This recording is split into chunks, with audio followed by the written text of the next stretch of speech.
Welcome to Chinese History and Mythology. Hey friends, welcome back to Chinese History and Mythology. Last time, we talked about how Zhuge Liang once again came out to Mount Qi, and the Wei and Shu armies once more began a confrontation around Mount Qi. At that time, because of days of heavy rain, the Wei army was trapped around Chencang. Their morale was shaken, and they had no choice but to withdraw. The Shu generals all believed this was a good chance to pursue them. But Zhuge Liang saw that Sima Yi's withdrawal must include ambushes, so he did not chase directly. Instead, he decided to let the Wei army go farther away first, then divide his own troops through Ji Valley and Zi Valley to seize the terrain of Mount Qi. As expected, Sima Yi had already predicted that Zhuge Liang would come, so he made a bet with Cao Zhen, and the two of them guarded the mouths of Ji Valley and Zi Valley separately, preparing to set ambushes and meet the Shu army once it appeared. At the same time, Sima Yi also changed into plain clothes and secretly inspected the camps. When he discovered that a general was complaining about the hardship in the army and shaking morale, he immediately had that man executed in order to enforce military law and steady the soldiers' hearts. On the Shu side, Wei Yan, Zhang Ni, Chen Shi, and Du Qiong advanced from Ji Valley. Kongming specially sent Deng Ji to deliver an order, reminding them to be careful of Wei ambushes and not to advance lightly. But Chen Shi not only refused to listen, he even mocked Kongming for being too suspicious and brought up the loss of Jiting. Wei Yan, still unhappy because his old Ziwu Valley plan had not been accepted, also followed along and said many resentful words. In the end, Chen Shi took 5,000 soldiers out of the valley on his own, and sure enough, he fell into a Wei ambush. Almost all 5,000 soldiers were wiped out. Fortunately, Wei Yan charged into the encirclement and rescued Chen Shi, saving his life. After Kongming heard about this, he had already seen that Wei Yan had thoughts of rebellion in his heart. But because he still needed Wei Yan's courage, he did not deal with him for the moment. After that, Kongming rearranged the troops. He ordered Ma Dai, Wang Ping, Ma Zhong, and Zhang Yi to each take mountain paths, hide by day and move by night, and circle around to the two sides of Mount Qi.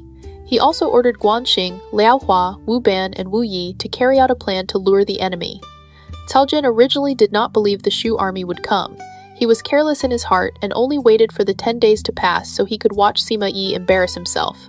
Unexpectedly, the Shu army first lured out and killed his deputy general Qin Liang, then had Shu soldiers put on Wei armor and pretend to be defeated soldiers returning to Cao Zhen's camp. Cao Zhen thought Qin Liang had returned in victory and personally came out of the camp to welcome him. As a result, Guanxing, Liao Hua, Wu Ban, and Wu Yi attacked from the front of the camp, while Ma Dai, Wang Ping, Ma Zhong, and Zhang Yi surrounded them from different routes. The Wei army was badly defeated. Cao Zhen fled in a terrible state and only survived because Sima Yi arrived in time to support him. After this battle, Cao Zhen became ill from shame and anger and could not get out of bed. When Zhuge Liang learned that Cao Zhen was seriously ill, he wrote a letter and had Qin Liang's former soldiers carry it back to the Wei camp. In the letter, he harshly rebuked Cao Zhen's incompetence, mocking him for fleeing through Zi Valley, being trapped at Chencang, and running away at the first sign of danger. After Cao Zhen read it, anger and hatred filled him, and that very night, his breath stopped and he died. Once Cao Zhen died, the main commander of Cao Wei against Zhuge Liang truly became Sima Yi. After that, Sima Yi sent a written challenge and faced Kongming beside the Wei River. The two first competed in formations. Sima Yi set up the primordial unity formation, but Kongming recognized it at once. Kongming then set up the 8 trigrams formation. Although Sima Yi recognized it, he could not break it. He sent the 3 generals Dai Ling, Zhang Hu, and Yo Chen into the formation, but the 3 quickly lost their direction and were all captured by the Shu army. Kongming deliberately did not kill them. Instead, he blackened their faces, stripped off their armor, humiliated them, and then sent them back to the Wei camp. When Sima Yi saw the 3 generals humiliated, he was furious and personally led the army into battle. But Kongming had already arranged for Zhang Wei and Guanxing to lead 2 routes of ambush troops and cooperate with the front army in a pincer attack. The Wei army was defeated again and suffered heavy losses. Sima Yi could only retreat to the southern bank of the Wei River and defend without coming out. Originally, the situation was very favorable for the Shu army. But at this moment, Gu An, the grain transport officer sent by Li Yan from Yong'an, drank too much on the road and delayed official business, causing the grain delivery to be 10 days late. Kongming originally wanted to execute him according to military law, but after Yang Yi advised him, he only had Gu An beaten 80 strokes and released him. Gu An held resentment in his heart and actually defected to the Wei camp that very night. Sima Yi seized this chance and sent Gu An back to Chengdu to spread rumors, saying that Zhu Zhiliang relied on his great achievements and would sooner or later usurp the power of Shu Han. The later Lord Lu Shan was young, and the eunuchs around him also took the chance to speak slander. In the end, Lu Shan actually issued an edict ordering Kongming to return to court with the army. After Kongming received the edict, he looked up to heaven and sighed. He knew clearly that this was a plot by treacherous men to divide them, but he could not disobey the ruler's command, so he had no choice but to withdraw. Jiang Wei worried that Sima Yi would take the chance to pursue, so Kongming used the increasing stove strategy. Every day, one camp withdrew, but the number of cooking stoves in the old camps became larger and larger. When Sima Yi saw that the stoves increased day by day, he mistakenly believed that the Shu army was not retreating, but had set ambushes, and so he did not dare pursue. Only later did he learn that Kongming had only increased the number of stoves, not the number of soldiers. He could not help sighing, "Kongming's strategy is above mine."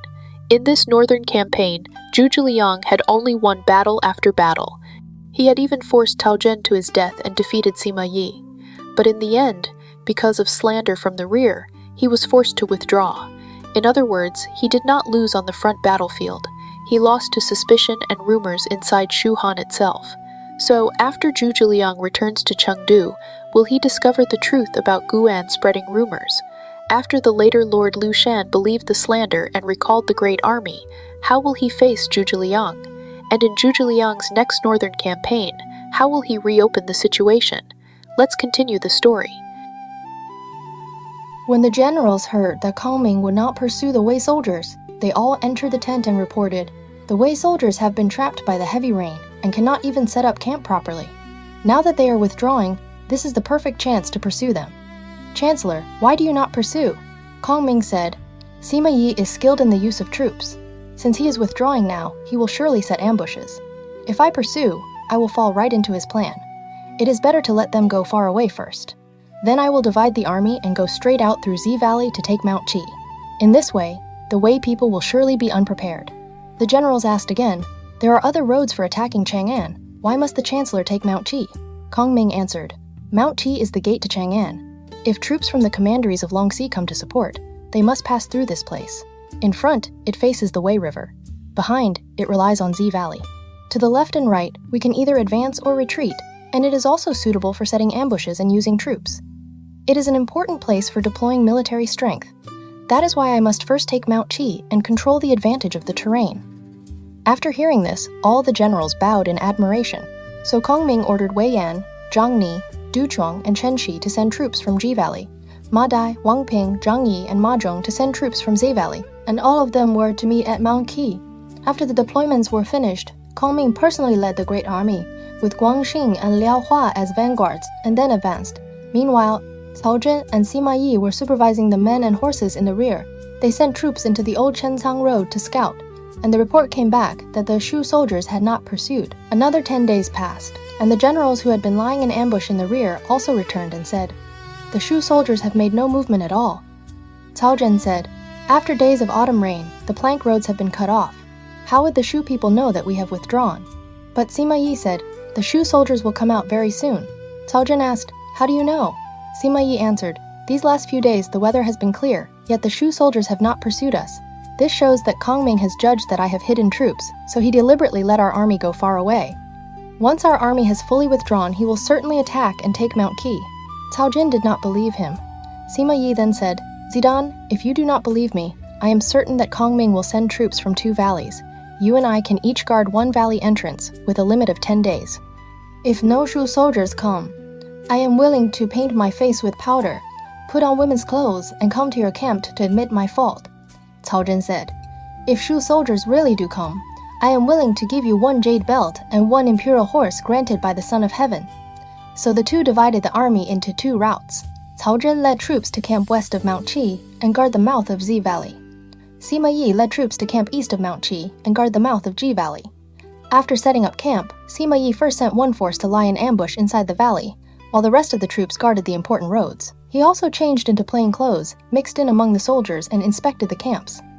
Suddenly, Sima Yi came to one camp and heard a deputy general complaining, "We were soaked by heavy rain for so long, and now we still do not go back. Instead, we stop here because of a bet.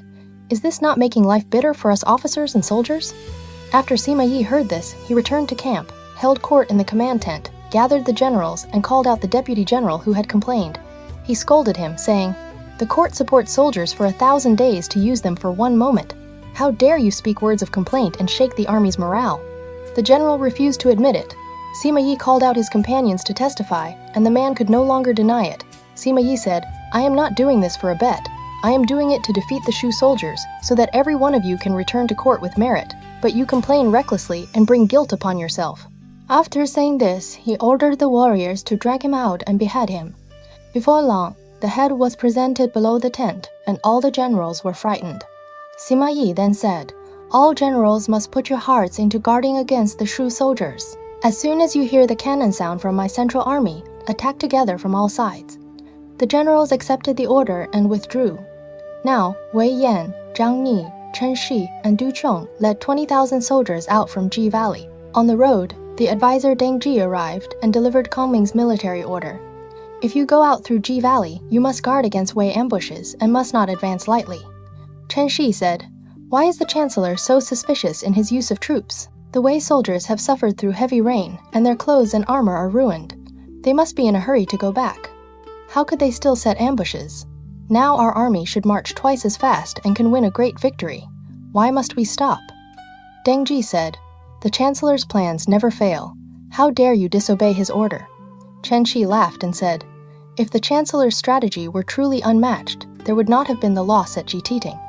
Wei Yan remembered that Kongming had refused to accept his Ziwu Valley plan before, and also laughed, saying, "If the Chancellor had listened to my words, Chang'an would already have been taken, and even Lu Yaoyang could have been planned for. Now he insists on going out through Mount Qi. What benefit is there? Since he has ordered us to advance, yet also tells us to stop, are his commands not changing back and forth?" Chen Shi said, "I have 5,000 soldiers of my own. I will go straight out through Ji Valley, reach Mount Qi first, and set up camp. Let us see whether the Chancellor feels ashamed." Deng Ji repeatedly tried to stop him, but Chen Shi would not listen. He took 5,000 soldiers and left the valley on his own. Deng Ji had no choice but to send a fast horse to report to Kongming. Chen Shi had not gone far with his troops when suddenly a cannon sounded, and ambushed troops appeared from all sides. Chen Shi hurriedly tried to withdraw, but Wei soldiers had already blocked the mouth of the valley and surrounded him as tightly as an iron barrel. Chen Shi charged left and right, but could not escape. At the critical moment, a force charged into the encirclement. It was Wei Yan. Wei Yan rescued Chen Shi and withdrew back into the valley. Of the 5,000 soldiers, only 400 or 500 wounded men remained. Wei soldiers pursued from behind, but fortunately, Du Chong and Zhang Ni came to support them, and only then did the Wei soldiers withdraw. Only then did Chen Shi and Wei Yan realize that Kongming had foreseen everything, and they regretted it deeply. Deng Ji returned to see Kongming and reported Wei Yan and Chen Shi's rude behavior. Kongming smiled and said, "Wei Yan has always shown signs of rebellion. I know he often feels dissatisfied, and I have only kept using him until now because I value his courage. In the long run, he will surely cause trouble." As they were speaking, a fast report arrived. Chen Shi has lost more than 4,000 men. Only 400 or 500 wounded soldiers remain, and they are stationed in the valley. Kongming ordered Deng Ji to go again to Ji Valley and comfort Chen Shi in order to prevent him from creating trouble.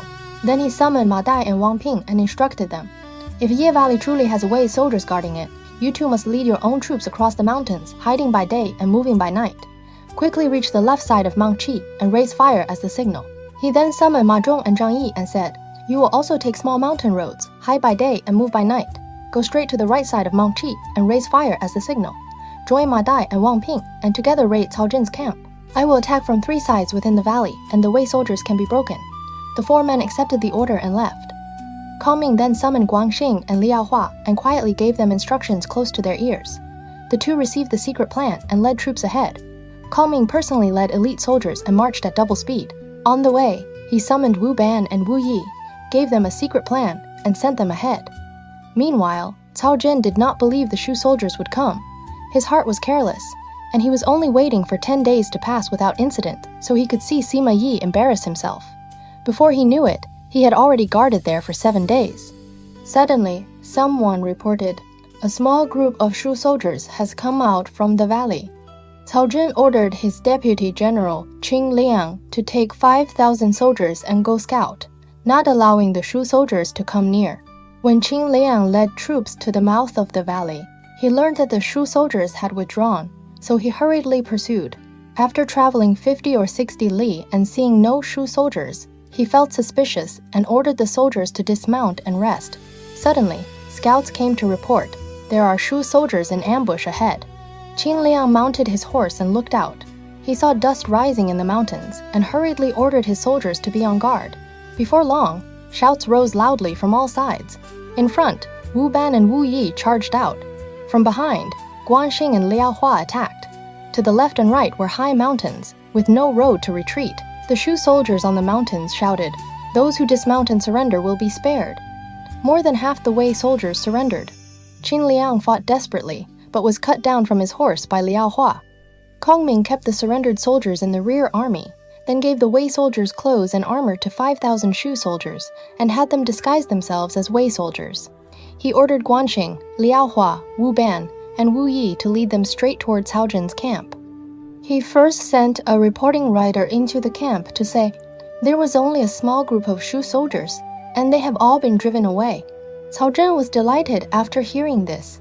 Suddenly, someone came to report, "Commander Sima has sent a trusted man to see you."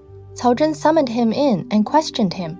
The man reported, "Today, the commander used an ambush plan and killed more than 4,000 Shu soldiers. Commander Sima sends his greetings to the general and asks you not to keep the matter of the bet in mind. You must be careful and guard closely," Cao Zhen said. "There is not a single Shu soldier here." Then he sent the man back. Before long, someone else reported, "Qin Liang has returned with the troops." Cao Zhen personalized went out of the tent to welcome them. But when they returned to the camp, fires suddenly rose in front and behind. Cao Zhen hurried to the rear of the camp to inspect. He saw that Guanxing, Liao Hua, Wu Ban, and Wu Yi had already attacked from the front of the camp, while Ma Dai and Wang Ping attacked from behind, and Ma Zhong and Zhang Yi also led troops into the attack. The Wei army was caught completely unprepared and fled in all directions. The generals protected Cao Zhen as he fled east, while the Shu soldiers pursued closely. As Cao Zhen was fleeing, suddenly shouts rose loudly and a force charged toward him. Cao Zhen was terrified, but when he looked closely, he saw that the man coming was Sima Yi. Sima Yi fought fiercely for a while, and only then did the Shu soldiers withdraw. Cao Zhen managed to escape, but he was too ashamed to face anyone. Sima Yi said, "Zhuge Liang has already seized the terrain of Monkey. Our army cannot stay here for long. We should set up camp by the Wei River and make another plan." Cao Zhen asked, "Zhang Da, how did you know I had suffered this great defeat?" Sima Yi replied, "When I heard the messenger say that Zidian had not seen a single Shu soldier here, I guessed Kongming would certainly raid the camp in secret, so I came to support you.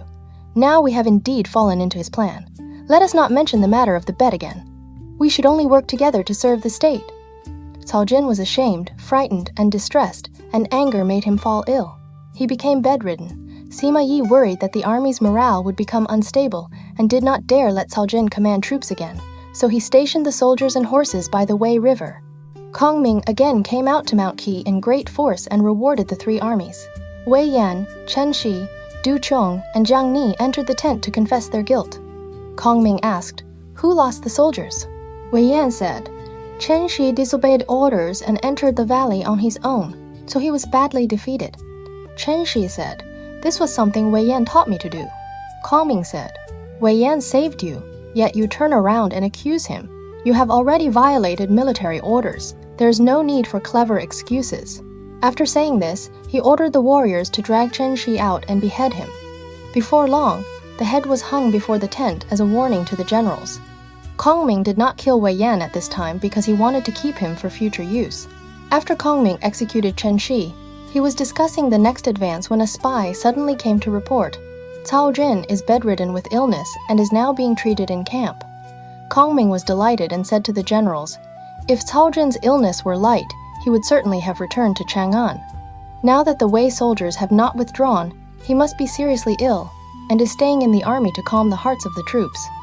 I will write a letter and have Qin Liang's surrendered soldiers deliver it to Cao Zhen. Once Cao Zhen sees it, he will surely die." So Kongming summoned the surrendered soldiers into the tent and said, "You are all Wei soldiers, and most of your parents, wives, and children are in the Central Plains. It is not proper to keep you in Shu for long. Now I will let you return home. How does that sound?" The soldiers cried, bowed, and thanked him for his mercy. Kongming then said, "Cao Zidan and I have an agreement. I have a letter. Take it back and deliver it to him, and you will surely receive a great reward." The surrendered soldiers accepted the letter, ran back to the Wei camp, and presented it to Cao Zhen.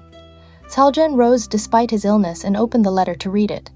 The letter said, "A general should know how to bend and stretch, how to be firm and gentle, how to advance and retreat, how to understand heaven's timing and the advantage of the land, how to read formations, and how to know the enemy's situation. You, Cao Zidan, are an ignorant younger man, helping traitors who usurped the state and claimed the throne in Luoyang. At Zi Valley, you fled in panic like a wolf. At Chenkang, you met endless rain. Both land and water trapped you. Men and horses were restless. Weapons and armor were abandoned, and your generals fled like rats and wolves. You have no face to meet the elders of Guangzhong, so what face do you have to enter the hall of the Chancellor's residence? Historians will write with their brushes, and the people will pass it down. Zhongda hears of battle and loses courage. Zidan sees the wind and runs away. My Han army is strong, our horses are powerful, and our great generals are like tigers and dragons. In the end, we will pacify Qinchuan and sweep away Wei." After Cao Zhen read it, anger and hatred filled his chest. That night, his breath stopped, and he died. Sima Yi placed Cao Zhen's coffin on a military cart and sent men to escort it to Luoyang for burial.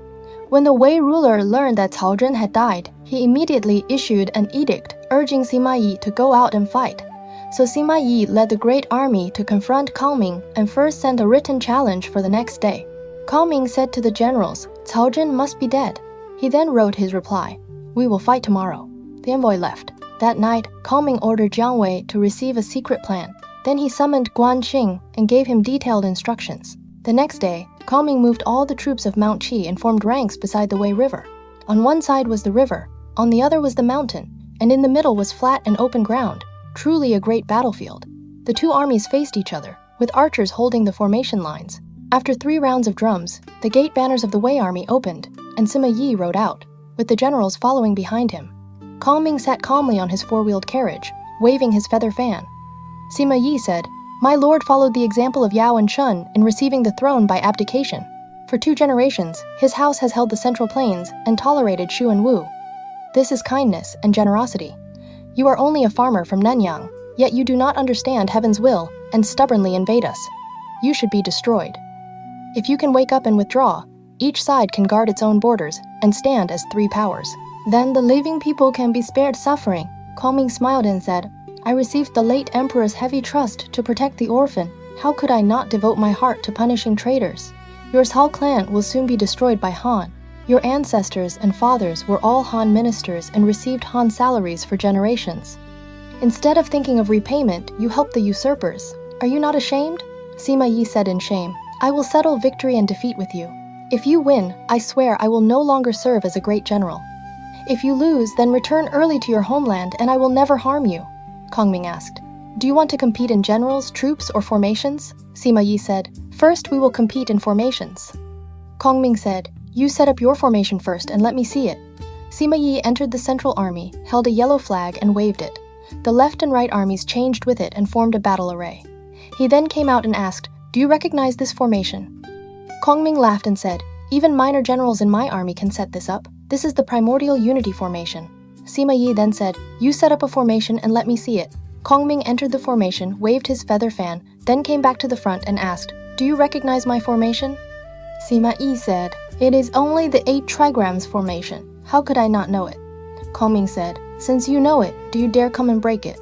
Sima Yi said, "Since I know this formation, how would I not dare?" Sima Yi returned to his own formation and summoned the 3 generals Dai Ling, Zhang Hu, and Yue Chen. He instructed them, "Kongming's formation is based on 8 gates: rest, life, injury, obstruction view, death, shock, and open. You 3 will enter from the life gate in the east, break out through the rest gate in the southwest, then enter again from the open gate in the north. Then this formation will be broken. You must be careful." So Dai Ling took the center, Zhang Hu went in front, and Yue Chen followed behind. Each led 30 cavalry and charged in through the life gate. Both armies shouted to support them. The three men rushed into the Shu formation, only to see the formation stretching on and on like a city, with no way out. When they turned toward the southwest, Shu arrows blocked the road. Inside the formation, layer upon layer overlapped, with countless gates, and they could no longer tell east from west or north from south. The three generals became separated and only charged around blindly. Amid gloomy clouds and mist, shouts rose from all directions, and the Wei soldiers were captured one by one and sent to the central army. Kongming sat in the tent and ordered the men to tie up Zhang Hu, Dai Ling, Yue Chen, and the 90 soldiers below the tent. He laughed and said, "Even if I capture you, that is nothing strange. Today, I will release you and let you go back to see Sima Yi. Tell him to read more military books and look more carefully at battle strategies, and then come fight me again. Since I have spared your lives, leave your weapons and horses behind." So he ordered men to strip off their armor, blacken their faces with ink, and release them to walk out of the formation. When Sima Yi saw this, he was furious and said to the generals, "He has damaged our fighting spirit like this. How can we still have the face to return and meet the ministers of the Central Plains?" He immediately commanded the three armies to fight desperately, personally drew his sword, and led more than 100 fierce generals to push the army forward. The two armies had just engaged when suddenly, drums and horns sounded behind the formation, and shouts rose loudly. An army attacked from the southwest. It was Guangxing. Sima Yi divided part of the rear army to resist him, while he still urged the troops forward. Suddenly, the Wei soldiers fell into great disorder. It turned out that Jiang Wei had secretly led another army into the attack. With the Shu army attacking from 3 directions, Sima Yi was greatly shocked and quickly ordered a retreat. The Shu soldiers surrounded and attacked from all sides. Sima Yi led the 3 armies and fought desperately southward to break out. 60 to 70% of the Wei soldiers were killed or wounded, and they could only retreat to the southern bank of the Wei River, set up camp, and defend without coming out. Kongming gathered the victorious troops and returned to Mount Qi. At this time, Gu An, a commandant sent by Li Yan of Yong'an City, escorted grain and rice to the army for delivery. Gu An loved wine, delayed on the road, and missed the deadline by 10 days. Kongming was furious and said, "In the army, grain and supplies are the most important matter. Being late by 3 days already deserves execution. Now you are 10 days late. What do you have to say?" He ordered him dragged out and beheaded. Chief Clerk Yang Yi advised him, "Gu An is Li Yan's subordinate, and much of the army's grain is transported from western Sichuan. If you kill this man, I fear no one will dare deliver grain in the future." Only then did Kongming order him untied, beaten 80 strokes with the rod, and released. Gu An hated him in his heart, and that very night took 5 or 6 close followers and ran to the Wei camp to surrender. Sima Yi summoned him in and questioned him. Gu An bowed and explained the whole matter. Sima Yi said, "Kongming has many strategies, so your words are hard to trust. If you can perform a great service for me, I will report to the Son of Heaven and recommend you as a senior general." Gu An said, "Whatever orders you have, I will serve at once." Sima Yi said, "You may return to Chengdu and spread rumors, saying that Kongming holds resentment in his heart and will soon declare himself emperor. Make the later lord summon Kongming back. That will be your merit." Gu An agreed and went straight back to Chengdu.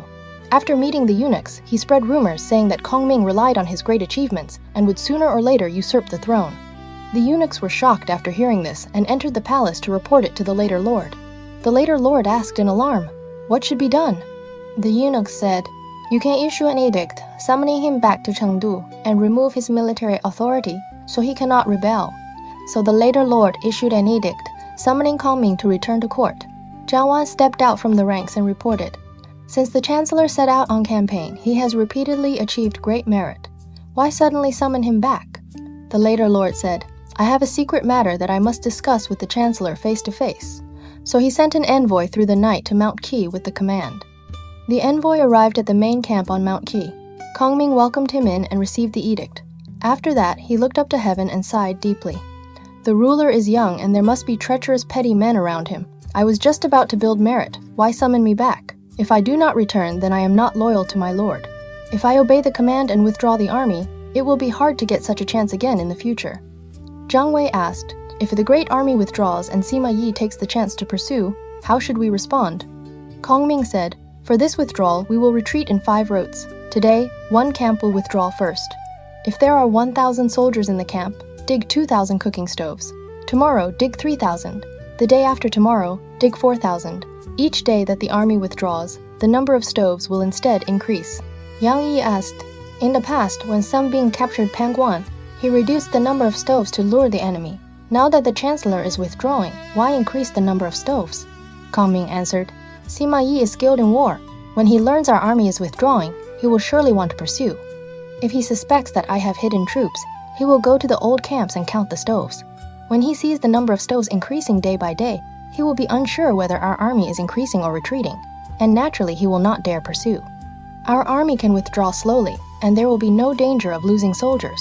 So he gave the order to withdraw. Sima Yi expected that Guan's plan had already succeeded, and was only waiting for the Shu soldiers to withdraw before attacking them. Suddenly, someone reported, "The Shu camp is empty. The men and horses have all left." Because Kongming had many strategies, Sima Yi did not dare pursue lightly. He personally took more than 100 cavalry to the Shu camp to inspect it, ordered the soldiers to count the cooking stoves, and then returned to camp. The next day, he again ordered soldiers to count them. The report came back. "This camp has many more cooking stoves than before." Sima Yi said to the generals, "I expected Kongming to have many strategies. Now, sure enough, he is adding soldiers and increasing stoves. If I pursue, I will surely fall into a trap. It is better to withdraw for now and make another plan later." So he withdrew the army and did not pursue. Kongming did not lose a single man and slowly returned toward Chengdu. Later, local people at the river mouth reported to Sima Yi that when Kongming withdrew, he had not added soldiers at all. He had only increased the number of cooking stoves. Sima Yi looked up to heaven and sighed deeply. "Kongming used Yu Su's method to deceive me. In strategy, I am not his equal." So he led the great army back to Luoyang. Now, Kongming used the strategy of reducing soldiers while increasing stoves and withdrew the great army back to Hanzhong. Sima Yi did not dare pursue and also returned to Chang'an. Because of this, the Shu soldiers did not lose a single man. After Kongming richly rewarded the 3 armies, he returned to Chengdu, entered the palace, and paid respects to the later lord. He reported, "This old servant came out to Mount Qi because I intended to capture Chang'an. Suddenly, I received your majesty's edict ordering me to return. I do not know what great matter has happened." The later lord had no answer. After a long while, he finally said, "I had not seen the Chancellor for a long time, and missed you in my heart, so I specially summoned you back. There was no other matter." Kongming said, "This is not your majesty's true intention. There must be treacherous ministers who falsely accused me and said I had a disloyal heart." The later lord remained silent. Kongming then said, "This old servant received the late emperor's deep kindness and has sworn to repay it even with death. If there are treacherous and wicked people in court now, how can I punish the rebels?" Only then did the later lord say, "I listened to the words of the eunuchs for a moment, and that was why I summoned the Chancellor back. Only today do I understand. I regret it deeply." Kongming then questioned the eunuchs and discovered that it was Guan who had spread the rumors. He quickly sent men to arrest him, but Guan had already defected to Wei. Kongming executed the eunuchs who had made reckless reports, dismissed the rest from the palace, and sternly blamed Jiang Wan, Fei Yi, and the others for failing to detect the traitors and correct the ruler. The 2 all humbly admitted their guilt. Kongming took leave of the later lord and returned to Hanzhong. On one hand, he issued documents ordering Li Yan to gather grain and supplies and continue transporting them to the front line. On the other hand, he again discussed sending out the army. Yang Yi said, "In the previous campaigns, the army became exhausted and the grain supply could not continue. It would be better to divide the troops into 2 groups, with a 3-month term. Of the 200,000 troops, only 100,000 should go out to Mount Qi. After they are stationed there for 3 months, the other group can replace them. If this cycle continues, the soldiers will not become tired and we can slowly advance. Then the Central Plains can be planned for." Kongming said, "These words match exactly what I intended. Punishing the Central Plains is not something that can be completed in a single morning or evening. We should indeed make a long-term plan." So he ordered the troops to be divided into 2 groups, with 100 days as the term, rotating in cycles. Anyone who missed the deadline would be dealt with according to military law. In the spring, in the 2nd month of the 9th year of Jiangxing, Kongming again sent troops to attack Wei. When the Wei ruler Cao Rui learned that Kongming had again come to attack the Central Plains, he urgently summoned Sima Yi to discuss matters. Sima Yi said, "Now that Cao Jin is dead, I am willing to use all my strength alone to destroy the rebels and repay your majesty." Cao Rui was delighted and held a banquet to entertain him. The next day, someone reported that the Shu invasion was urgent. Cao Rui immediately ordered Sima Yi to lead the army out and resist the enemy, and he personally escorted him out of the city. Sima Yi took leave of the Wei ruler, went straight to Chang'an, gathered the armies from every route, and discussed a plan to defeat Shu. Zhang He said, "I am willing to lead one army to guard Yang County and Mei County and resist the Shu soldiers." Sima Yi said, "Our vanguard cannot resist Kongming's great army alone, and if we divide it into front and rear parts, that is not a complete plan. It is better to leave troops to guard Shangui, while the rest all go to Mount Qi. Are you willing to serve as vanguard?" Zhang He was delighted. "Since the commander is willing to entrust me with this important duty, even if I die 10,000 deaths, I cannot refuse." So Sima Yi appointed Zhang He as vanguard and overall commander of the great army. He also ordered Guo Huai to guard the commanderies of Longxi, while the other generals advanced by different routes. The scouts from the front army reported, "Kongming is leading the great army toward Mount Qi. His vanguards Wang Ping and Zheng Ni have come out through Chencang, past Jianga, and are coming from Sand Pass towards Zi Valley." Sima Yi said to Zhang He, "Kongming is advancing in force. He will surely cut the wheat in Longxi for military grain. You should set up camp and guard Mount Qi. I will patrol the commanderies of Tianshui with Guo Huai and prevent the Shu soldiers from cutting the wheat." Zhang He led 40,000 soldiers to guard Mount Qi, while Sima Yi led the great army toward Longxi. Now Kongming's army reached Mount Qi. After setting up camp, he saw that the Wei army had already prepared defenses by the Wei River. He said to the generals, "This must be Sima Yi. Now our camp does not have enough grain, and Li Yan's grain transport has still not arrived. I expect the wheat on Longshang has already ripened. We can secretly lead troops there and cut it." So he left Wang Ping, Zhang Ni, Wu Ben, and Wu Yi to guard the Mount Qi camp, while he himself took Jiang Wei, Wei Yan, and the others first to Lu City. The governor of Lu City had long known Kongming's reputation, so he hurriedly opened the city and surrendered. After Kongming comforted him, he asked, "Where has the wheat already ripened?" The governor reported, "The wheat on Longsheng has already ripened." Kongming then left Zhang Yi and Ma Zhong to guard Lu City, while he himself led the generals toward Longsheng. The front army reported, "Sima Yi is leading troops here." Kongming was shocked and said, "This man has indeed predicted that I came to cut the wheat." So he immediately bathed, changed his clothes, and brought out 3 identical 4-wheeled carriages. These carriages had all been made in advance in Shu. Kongming arranged for Jiang Wei, Ma Dai, and Wei Yan to each lead one unit. Each unit had 1,000 soldiers to escort a carriage and 500 soldiers to beat drums. Each carriage was pushed by 24 soldiers dressed in black, barefoot, with loose hair, holding swords and carrying black 7-star banners. Kongming himself also sat on one 4-wheeled carriage. He ordered Guan Xing to dress like Marshal Tianpan, holding a black banner and walking in front of the carriage, leading one group of soldiers toward the Wei camp. When the Wei scouts saw this scene, they did not know whether these were men or ghosts, and urgently reported it to Sima Yi. Sima Yi came out of the camp to look. He saw Kongming wearing a hairpin crown, dressed in a crane feather cloak, waving his feather fan, and sitting calmly on the carriage. Around him were 24 men with loose hair holding swords, and in front was one man holding a black banner, faintly looking like a heavenly god. Sima Yi said, "This is Kongming playing tricks again." So he assigned 2,000 soldiers and horses to pursue and ordered, "Capture the carriage and the people together. Bring them all back to me." The Wei soldiers chased forward, and Kongming ordered the carriage team to turn around and slowly head toward the Shu camp. The Wei soldiers urged their horses and chased hard, but they only felt cold winds blowing and chilly mist spreading around them. After chasing for 30 li, they still could not catch up. Everyone became uncertain and suspicious, and they reined in their horses to stop. When Kongming saw that the Wei soldiers had stopped pursuing, he ordered the carriage team to turn around again and come toward the Wei army. The Wei soldiers chased again. They chased another 20 li, but they still only saw the carriage ahead and could never catch up. Sima Yi personally led troops there and urgently ordered the soldiers to stop. He said, "Kongming is skilled in the 8 gates and hidden arts. He can command the spirits of the 6 Ding and 6 Jie. This is the ground shrinking method from the heavenly book of the 6 Jie. All soldiers must not pursue." The soldiers were just about to turn back when battle drums thundered on the left and a force attacked. Sima Yi hurriedly ordered soldiers to resist. He saw that there was another 4-wheeled carriage among the Shu troops, and a man sat on it, dressed exactly like Kongming. Sima Yi was shocked. Kongming was sitting on that carriage just now, and after we chased him for 50 li, we still could not catch him. How can there be another Kongming here? Before he finished speaking, battle drums sounded again on the right, and another force attacked. On the carriage sat another Kongming, and on both sides were also 24 black-clothed, loose-haired men pushing the carriage. Sima Yi became deeply suspicious and turned back to the generals, saying, "These must be divine soldiers." The Wei army's hearts fell into disorder. They did not dare fight and fled in all directions. As they were moving, drums suddenly thundered ahead, and another four-wheeled carriage came charging toward them.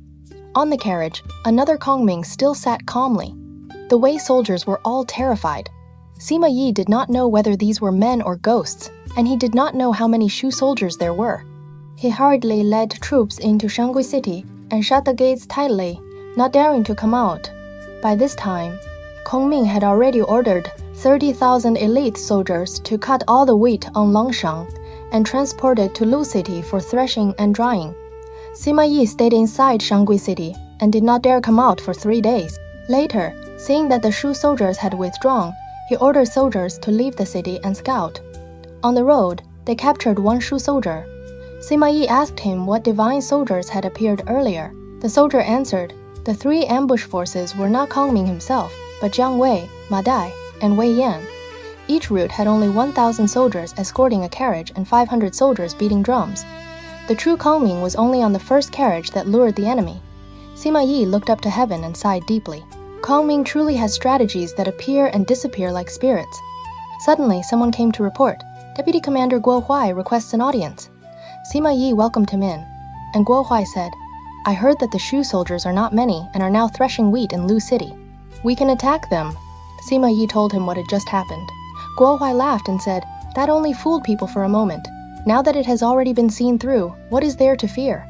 I will attack the rear, and you attack the front. Lu City can be taken, and Kongming can be captured." Sima Yi listened and divided the army into 2 routes. Kongming was threshing and drying wheat in Lu City when he suddenly summoned the generals and said, "Tonight, the enemy will surely come to attack the city. The wheat fields east and west of Lu City are enough for hiding troops. Who dares go?" Jiang Wei, Wei Yan, Ma Zhong, and Ma Dai stepped forward and said, "We are willing to go." Kongming was delighted. He ordered Jiang Wei and Wei Yan to each take 2,000 soldiers and hide in ambush in the southeast and northwest.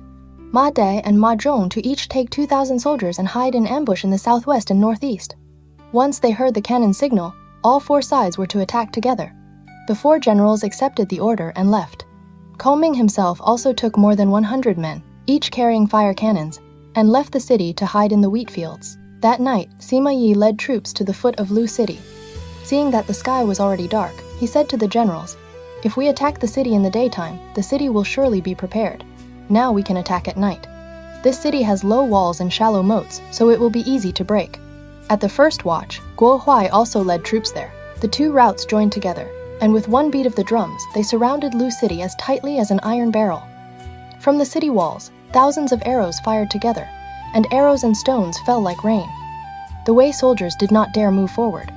Suddenly, signal cannons sounded repeatedly within the Wei army. The 3 armies were shocked and did not know where the soldiers were coming from. Guo Huai sent men to search the wheat fields, only to see firelight rising into the sky on all 4 sides, with shouts shaking the air. 4 routes of Shu soldiers attacked together. The 4 gates of Lu City opened wide, and troops from inside the city also rushed out.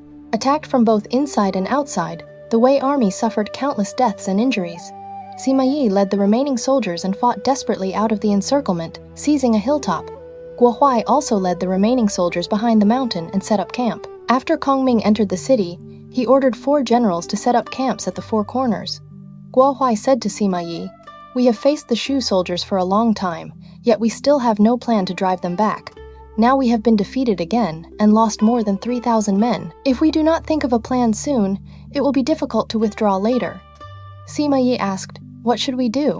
Guo Huai said, "We can send out orders to call the troops of Yongzhou and Liangzhou to attack together. I am willing to lead troops to make a surprise attack on Jianga and cut off the Shu army's retreat route. Once their grain road is cut, the Shu army will fall into disorder by itself. Then we can take the chance to attack." Sima Yi listened and immediately sent orders to call the troops of Yongzhou and Liangzhou. Before long, the great general San Li brought the troops of the commanderies of Yong and Liang. Sima Yi ordered San Li to meet with Guo Huai and together make a surprise attack on Jianga. Now, Kongming had been facing the Wei army at Lu City for a long time. Seeing that the Wei army was holding the mountain defenses and refusing to come out, he summoned Jiang Wei and Ma Dai into the city to receive orders. The Wei army refuses to fight for 2 reasons. First, they believe that after our army finishes cutting the wheat, we will still not have enough grain. Second, they will surely send troops to make a surprise attack on Jiangge and cut off our grain road. Each of you will take 10,000 soldiers first and guard the dangerous places. When the Wei soldiers see that we are prepared, they will naturally withdraw. The 2 accepted the order and led troops away. At this time, Chief Clerk Yang Yi entered the tent and reported. The Chancellor previously ordered the Great Army to rotate every 100 days. Now the time limit has arrived. The replacement troops from Hanzhong have already come out from the river mouth and are only waiting to meet and exchange duties. At the front now, we have 80,000 soldiers and 40,000 of them should return to rotate, Kongming said. Since the order was already given, let them leave at once. When the soldiers heard this, they each packed their belongings and prepared to set out. Suddenly, someone came to report. Sun Li has brought 200,000 troops from Yangzhou and Liangzhou to support the battle, and intends to make a surprise attack on Jiangge. Sima Yi is also personally leading soldiers to attack Lu City. All the Shu soldiers were shocked. Yang Yi hurried inside and reported, the Wei soldiers are coming very urgently. Chancellor, you may temporarily keep the soldiers who are supposed to rotate back in order to defeat the enemy. After the new troops arrive, then they can rotate. Kongming said, no, I use troops with trust as my foundation. Since the order was given earlier, how can I break faith? Besides, the soldiers who are supposed to return have already been longing to go home, and their parents, wives, and children are waiting at the door for them. Even if there is a great danger before us, I will absolutely not force them to stay. Kongming immediately gave the order for the soldiers who were supposed to return to set out that very day. After the soldiers heard this, they all shouted loudly, the Chancellor shows us such kindness. We would rather not go back for now. We are willing to give our lives and kill the Wei soldiers to repay the Chancellor. Kongming said, you were supposed to go home, how can you stay again? But all the soldiers asked to fight and refused to leave. Seeing that everyone's hearts were stirred, Kongming said, since you are willing to fight with me, then leave the city and set up camp. When the Wei soldiers come, do not wait for them to catch their breath. Attack fiercely at once. This is a method of waiting at ease while the enemy is tired. The soldiers accepted the order happily, left the city, set up their formation, and waited. The soldiers from western Liang hurried forward at high speed. Their men and horses were exhausted, and they had just wanted to set up camp and rest when the Shu soldiers rushed forward all at once. Every man fought bravely, and the soldiers and generals shared one heart. The Yang and Liang troops could not resist and retreated in defeat. The Shu soldiers pursued fiercely, killing until the Wei army's corpses covered the fields and blood flowed like rivers. Kongming came out of the city, gathered the victorious troops, entered the city, rewarded them, and comforted them. Suddenly, someone reported, Lian of Yong'an has sent an urgent letter. Kongming was shocked. He opened it and read it. The letter said, recently, I heard that Eastern Wu has sent men to Luoyang and formed an alliance with Wei. Wei has ordered Wu to attack Shu. Fortunately, Wu has not yet raised troops. Now that this information has been discovered, I asked the Chancellor to make plans early. After Kongming read it, he was startled and doubtful. He gathered the generals and said, if Eastern Wu raises troops and enters Shu, I must return immediately. He then ordered the men and horses of the main camp at Mount Qi to temporarily withdraw back to western Sichuan and said, Sima Yi knows our army is stationed here, so he will not dare pursue. So Wang Ping, Zhang Ni, Wu Ban, and Wu Yi divided the troops into 2 routes and slowly withdrew into western Sichuan. When Zhang He saw that the Shu soldiers had withdrawn, he feared there might be a plan and did not dare pursue. He went to see Sima Yi and said, the Shu soldiers have withdrawn. I do not know what this means. Sima Yi said, Kongming has many tricks. We must not move lightly. It is better to hold firm and not come out. Once his grain and supplies are exhausted, he will naturally retreat. The great General Wei Ping stepped forward and said, the Shu soldiers have pulled up their Mount Qi camp and retreated. This is exactly the time to pursue them. Commander, you are holding the army still and fearing Shu like a tiger. Will this not make the whole world laugh? Sima Yi firmly refused to listen. When Kongming learned that the troops at Mount Qi had already withdrawn, he summoned Yang Yi and Ma Zhong into the tent and gave them a secret plan. He ordered the 2 to first take 10,000 crossbowmen and lie in ambush on both sides of the Mumen Road at Jiangge. If the Wei soldiers pursued, they were to wait until they heard the cannon signal, then roll down logs and stones to cut off the road, and shoot arrows from both ends together. The 2 accepted the order and led troops away. Kongming then summoned Wei Yan and Guanxing and ordered them to lead troops as the rear guard. They were to fill the city walls with banners on all sides, pile firewood and straw randomly inside the city, and create false smoke and fire. The great army would all head toward the Moomin Road. Wei camp scouts came to report the main force of the Shu soldiers has withdrawn, but we do not know how many troops remain in the city. Sima Yi personally went to inspect. Seeing the city walls full of banners and smoke and fire rising inside the city, he smiled and said, "This is an empty city." He sent men to scout, and sure enough, there was not a single person inside. Sima Yi was delighted. Kongming has already withdrawn. Who dares pursue? The vanguard, Zhang He said, "I am willing to go." Sima Yi stopped him and said, "Your temperament is too impatient. You must not go." Zhang He said, "When the commander came out beyond the pass, you appointed me as vanguard. Now is the time to win merit. Why not use me?" Sima Yi said, "When the Shu soldiers withdraw, there must be ambushes in dangerous places. We must be cautious." Zhang He said, "I know all of that. There is no need to worry." Sima Yi said, "Since you insist on going yourself, do not regret it later." Zhang He said, "A true man gives his life to serve the state. Even if I die 10,000 times, I will have no regret." Sima Yi had no choice but to say, "Since you are determined to go, take 5,000 soldiers and go first. Then let Wei Ping take 20,000 infantry and cavalry to follow behind, in case there are ambushes. I will take 3,000 soldiers and follow to support you." Zhang, he accepted the order and pursued at full speed. After traveling more than 30 li, suddenly a shout rose behind him, and a force appeared from the woods. The leading general held his blade across his horse. It was Wei Yan. Zhang He was furious and turned his horse to fight. After less than 10 rounds, Wei Yan pretended to lose and fled. Zhang He chased him for more than 30 li. Looking back and seeing no ambush troops, he continued pursuing. Just after turning around a mountain slope, another shout rose, and Guanxing led troops out, holding his blade across his horse and calling, "Zhang He, stop chasing! I am here!" Zhang He immediately urged his horse forward and fought him. After less than 10 rounds, Guanxing turned his horse and fled, and Zhang He chased after him. After chasing into a dense forest, Zhang He became suspicious. He sent men to scout in every direction, but there were no hidden troops, so he felt safe and continued the pursuit. Unexpectedly, Wei Yan had again circled ahead and fought Zhang He for more than 10 rounds before fleeing once more. Zhang He pursued angrily, only to be blocked again by Guanxing. In this way, they took turns luring him into battle. The Shu soldiers also deliberately abandoned clothes, armor, and supplies, filling the road with them. The Wei soldiers dismounted one after another to fight over the items. Zhang He became more and more eager in the pursuit and gradually went deeper. As the sky grew dark, Zhang He chased to the entrance of Mumen Road. Wei Yan turned his horse back and cursed, "Zhang He, you rebel traitor! I did not want to keep fighting with you, but you kept chasing me. Today I will fight you to the death." Zhang He was furious and raised his spear, charging straight at Wei Yan. Wei Yan swung his blade to meet him, but after less than 10 rounds, he threw away his helmet and armor and fled alone into Mumen Road with a few remaining soldiers. Zhang He was carried away by the heat of battle and urged his horse in pursuit. By then, the sky had grown dark. Suddenly, a cannon sounded. Firelight rose into the sky from the mountain, and large stones and logs rolled down, cutting off the road ahead. Zhang He was shocked. "I have fallen into a trap." He hurriedly turned his horse back, but behind him, logs and stones had also blocked the road. Only a small stretch of open ground remained in the middle, with steep cliffs on both sides. Zhang He had no road forward and no road back. Suddenly, a clapper sounded, and thousands of arrows fired from both sides, shooting Zhang He and more than 100 of his subordinate generals to death inside Mumen Road. Later generations wrote a poem praising this. Hidden crossbows flew together like 10,000 points of starlight. At Mumen Road, they shot down a heroic army. Even today, when travelers pass Jiangyi, they still speak of the military advisor's old fame. Zhang He was dead. The Wei soldiers behind him caught up, saw that the road was blocked, and knew Zhang He had fallen into a trap, so they hurriedly withdrew.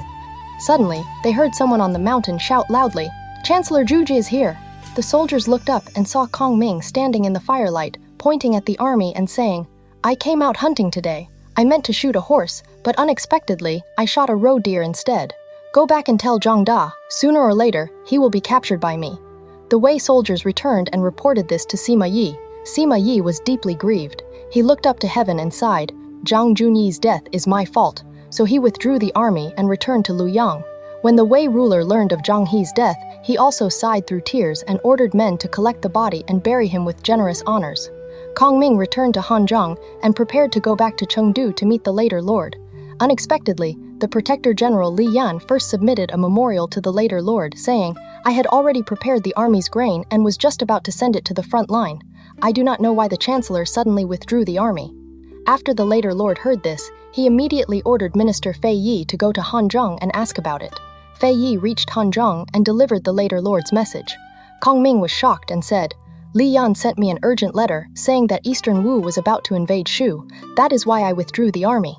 Fei Yi said, "Li Yan submitted a memorial saying that the military grain had already been prepared and that the Chancellor withdrew without reason. That is why the Son of Heaven ordered me to ask." Kongming was furious and sent men to investigate. Only then did he learn that because Li Yan could not keep the grain supply going and feared punishment, he had written a letter to trick Kongming into withdrawing, then lied to the later lord in order to cover his own crime. Kongming said angrily, "This man, for the sake of his own safety, has actually ruined a great matter of the state." He immediately sent men to summon Li Yan, planning to behead him. Fei Yi advised him, "Chancellor, for the sake of the late emperor's trust at the time of his death, please spare him for now." Kongming listened. Fei Yi then wrote a memorial and presented it to the later lord. After reading it, the later lord was furious and ordered the warriors to drag Li Yan out and behead him. Army advisor Zhang Wan stepped forward and reported, "Li Yan was a minister entrusted by the late emperor. I beg your majesty to show mercy." The later lord listened. He demoted Li Yan to commoner status and exiled him to live idle in Zitong. After Kongming returned to Chengdu, he appointed Li Yan's son Li Feng as chief clerk. He also stored grain and supplies, explained military methods, repaired weapons, and cared for the soldiers and generals. Only after 3 more years did he prepare to go on campaign again. The people and soldiers of the 2 rivers all admired his kindness and virtue. Time passed like a shuttle, and before they knew it, 3 years had gone by. In the spring, in the 2nd month of the 12th year of Jiangxing, Kongming entered court and reported, "I have cared for the soldiers for 3 years. Now our grain and supplies are sufficient, our weapons are complete, and our men and horses are strong. We can punish Cao Wei. If this time I cannot sweep away the traitors and restore the Central Plains, I swear I will not return to see your majesty again." The later lord said, "Now Wei, Shu, and Wu stand as 3 powers. Eastern Wu and Wei have not invaded us. Chancellor, why not enjoy peace?" Kongming said, "I received the late emperor's kindness in recognizing me.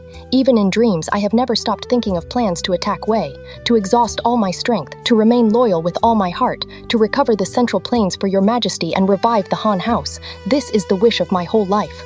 Before he finished speaking, one man stepped out from the court ranks and said, "Chancellor, you must not raise troops." Everyone looked and saw that it was Qiao Zhou. Now, Qiao Zhou held the office of Grand Astrologer and was skilled in astronomy. When he saw that Kongming was about to send out the army again, he reported to the later lord, "I am in charge of the Celestial Observation Terrace, and whenever there are signs of fortune or disaster, I dare not fail to report them. Recently, tens of thousands of birds flew in from the south and threw themselves into the Han River to die. This is an unlucky omen. I also observed the sky and saw the Kui star entering the position of Taibai, while the strong energy of the north is flourishing. This is not favorable for attacking Wei. The people of Chengdu are also spreading rumors that cypress trees cry at night. With these several strange signs, the Chancellor should only defend carefully and must not move lightly." Kongming said, "I received the heavy trust of the late emperor to protect the orphan ruler.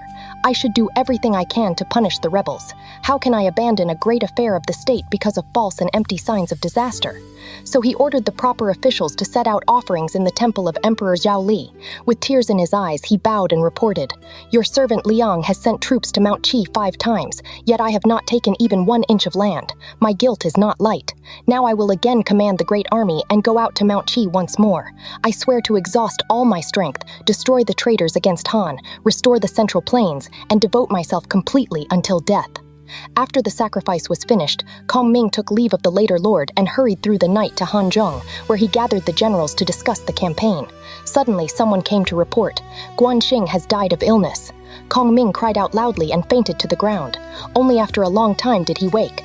The generals tried again and again to comfort him. Kongming sighed and said, "How pitiful! For a loyal and righteous man, heaven would not let him live long. In this campaign, I have lost another great general." Later generations wrote a poem in sorrow. "Life and death are the common law of human life, empty as the brief life of a mayfly. As long as loyalty and filial duty remain, why must one live as long as ancient pines?" Kongming then led 340,000 Shu soldiers and divided them into 5 routes. He ordered Jiang Wei and Wei Yan to serve as vanguards, and the whole army set out from Mount Qi. He also ordered Li Hui to first transport grain and supplies to the mouth of the Z Valley Road and wait there. Meanwhile, because a green dragon had appeared in the Mopo well the year before, Wei had changed its reign title to Qinglong. At this time, it was the spring, in the second month of the second year of Qinglong. A close minister reported, "Urgent reports have arrived from the border. The Shu soldiers number more than 300,000, divided into 5 routes, and they have again come out to Mount Qi." The Wei ruler Cao Ri was greatly shocked and urgently summoned Sima Yi, asking, "The Shu people have not invaded for 3 years. Now Zhu Zhiliang has again come out to Mount Qi. How should we respond?" Sima Yi reported, "Last night I observed the sky and saw that the strong energy of the Central Plains is flourishing, while the Kui star is clashing with Taibai. This is not favorable for Western Sichuan. Now Kongming relies on his own talent and wisdom and acts against heaven. He is bringing defeat upon himself. I have received your Majesty's great blessing, so I should go and defeat him. I only hope to recommend 4 men to go with me." Cao Ri asked, "Whom do you wish to recommend?" Sima Yi answered, "Yahu Yuan had 4 sons. The eldest is Yahu Ba, courtesy name Zhongquan. The second is Yahu Wei, courtesy name Jiquan. The third is Yahu Hui, courtesy name Jiquan. The fourth is Yahu He, courtesy name Yiquan. Yahu Ba and Yahu Wei are skilled in archery and horsemanship. Yahu Hui and Yahu He are familiar with military strategy. These 4 have always wanted to avenge their father. I wish to recommend Yahu Ba and Yahu Wei as left and right vanguards, and Yahu Hui and Yahu He as Army Sima to help plan military affairs and together drive back the Shu soldiers." Cao Ri said, "Back then, Yahu Mao ruined military affairs and lost many troops and horses. To this day, he is so ashamed that he does not dare return." Will these 4 men be like Xiahou Mao? Sima Yi replied, "These 4 cannot be compared with Xiahou Mao." Cao Ri accepted his advice and appointed Sima Yi as Grand Commander, with all generals under his command and all troops in all places ready for his use. Sima Yi received the order and took leave of the court. Cao Ri then personally wrote an edict and gave it to him, saying, "After you reach the Wei River, you should firmly guard your fortifications and not engage the enemy. If the Shu soldiers cannot gain success, they will surely pretend to retreat in order to lure us. You must not pursue them. Wait until their grain and supplies are exhausted and they withdraw by themselves, then strike when they are weak. Victory will not be difficult, and it will also spare our soldiers and horses from exhaustion. This is the best plan." Sima Yi kowtowed and received the edict. That same day, he arrived at Chang'an, gathered troops from all places, 400,000 in total, and set up camp by the Wei River. He then assigned 50,000 soldiers to build 9 pontoon bridges over the Wei River and ordered the vanguards, Xiahou Ba and Xiahou Wei, to cross the Wei River and set up camp. He also built a city at Dongyuan, behind the main camp, in case of unexpected events. While they were discussing matters, someone suddenly reported, "Guo Huai and Sun Li request an audience." Sima Yi welcomed them in. Guo Huai said, "Now the Shu soldiers are at Mount Qi.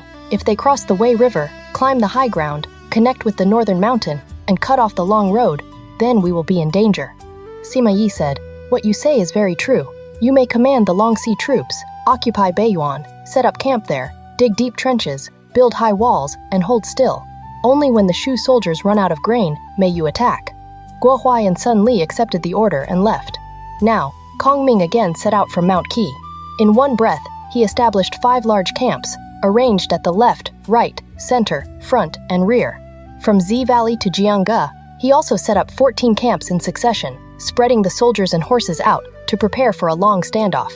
Every day, he sent men to patrol and scout. Suddenly, scouts reported, "Guo Huai and Sun Li have brought the Longxi troops and set up camp at Beiyuan." Kongming said to the generals, "The Wei soldiers have camped at Beiyuan because they fear I will pass through that route and cut off their long road. Now I will pretend to attack Beiyuan, but secretly I will seize the bank of the Wei River." So Kongming ordered men to prepare more than 100 wooden rafts, filling the rafts with dry grass. He also selected 5,000 soldiers skilled in swimming to steer the rafts. He said, "I will attack Beiyuan at night, and Sima Yi will certainly come to rescue it. If the Wei army withdraws even slightly, I will first send the rear army across the river. Then I will place the front army on the wooden rafts. They do not need to go ashore. They will drift downstream and burn down the pontoon bridges. This can disturb the Wei army from behind. I will personally lead troops to attack the main gate of their front camp. If we can occupy the southern bank of the Wei River, advancing will be easy."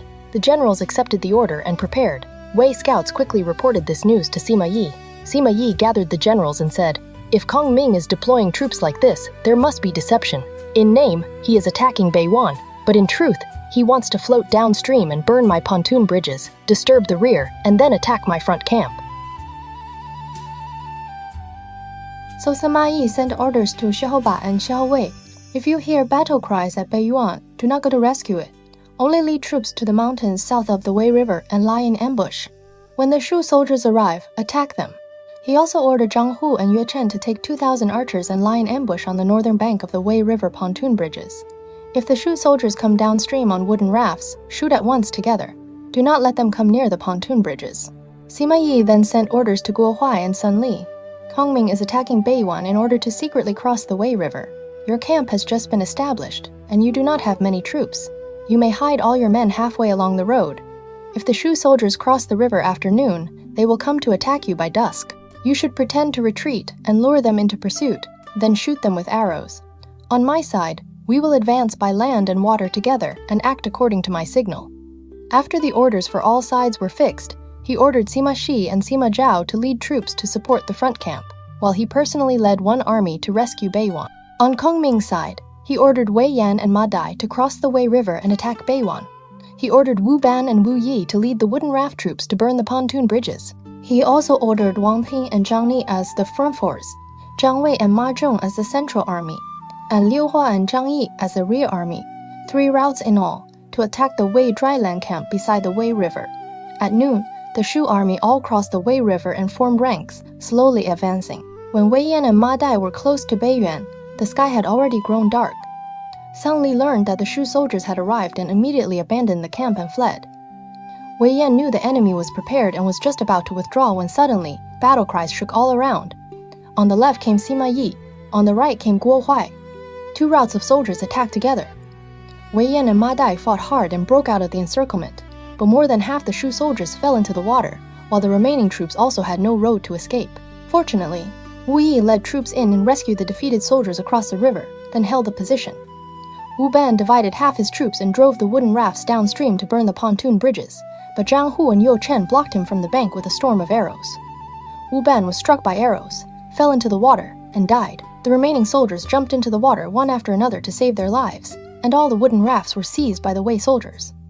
At this time, Wang Ping and Zhang Ni still did not know that both Beiyuan and the pontoon bridges had suffered defeat.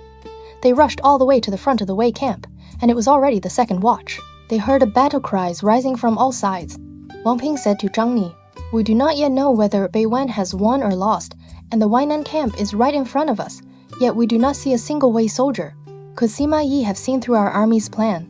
The two were still hesitating when a scout rider flew over and reported, "The Chancellor orders the army to retreat quickly. The troops at Beiyuan and the pontoon bridges have both been defeated." Wang Ping and Zhang Ni were greatly shocked and were just about to retreat, but Wei soldiers had already circled behind them. With one cannon signal, the Wei soldiers all rushed out, and firelight rose into the sky. The two fought hard and desperately broke out of the encirclement, but more than half the Shu soldiers were lost. Kongming returned to the main camp at Mount Qi and gathered the defeated troops. More than 10,000 men had already been lost, and his heart was troubled. Suddenly, someone reported, "Fei Yi has come from Chengdu to see the Chancellor." Kongming invited him in and said, "I have a letter, and I was just thinking of troubling you to deliver it to Eastern Wu. I do not know whether you would be willing to go." Fei Yi answered, "How would I dare refuse the Chancellor's command?" Kongming immediately wrote the letter and gave it to Fei Yi.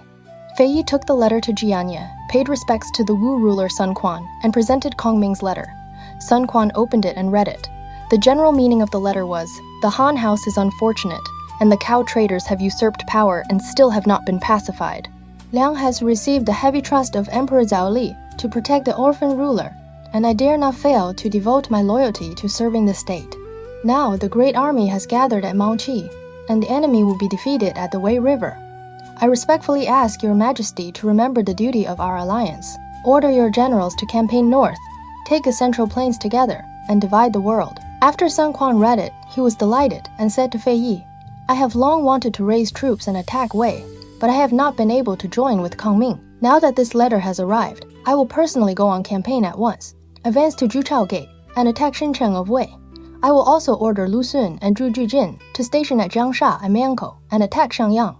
I will order Sun Shao and Zhang Cheng to go out from Guangling and attack Huaiyang. The 3 routes of the great army will total 300,000, and we will choose a day to begin the campaign."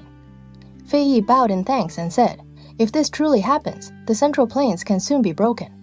Sang Quan held a banquet to entertain him.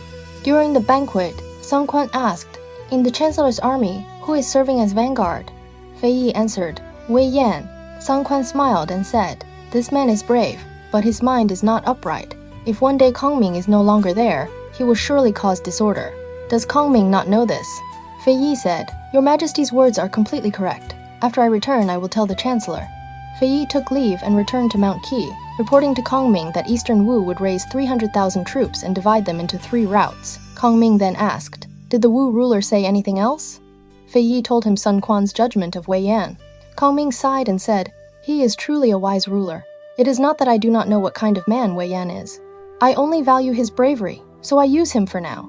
Fei Yi advised, "Chancellor, you should deal with him early." Kongming said, "I have my own method." Fei Yi took leave and returned to Chengdu. Kongming was discussing the next advance with the generals when suddenly, someone reported, "A Wei general has come to surrender." Kongming ordered him brought in. The man said, "I am Zheng Wen, a deputy general of Wei. Recently, Qin Lang and I both served under Sima Yi's command. But Sima Yi was selfish and favored Qin Lang, appointing him as front general, while he treated me as worthless.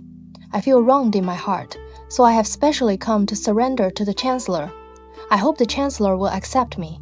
Before he finished speaking, someone else reported, "Qin Lang has brought troops outside the camp and is calling by name to fight Zheng Wen." Kongming asked Zheng Wen, "How does Qin Lang's martial skill compare with yours?" Zheng Wen said, "I can surely cut him down from his horse." Kongming said, "If you can first kill Qin Lang, then I will believe you." Zheng Wen happily mounted his horse and left the camp to fight Qin Lang. Kongming personally went out of the camp to watch. He saw Qin Lang raise his spear and curse loudly. "Rebel, traitor, you stole my war horse, return it quickly." After saying this, he charged straight at Zheng Wen. Zheng Wen urged his horse forward and swung his blade. In only one exchange, he cut Qin Lang down from his horse. The Wei soldiers scattered and fled. Zheng Wen carried the head back to camp. Kongming returned to the tent and sat down. He called Zheng Wen forward, but then flew into a rage and shouted to the men on both sides, "Drag him out and execute him." Zheng Wen cried out in panic, "I have committed no crime." Kongming said, "I knew Qin Lang before. The man you killed was not Qin Lang at all. How dare you deceive me?" Zheng Wen had no choice but to kneel and beg for mercy. That was indeed Qin Lang's younger brother, Qin Ming. Kongming laughed and said, "Sima Yi sent you to fake a surrender and create trouble from inside. How could that deceive me?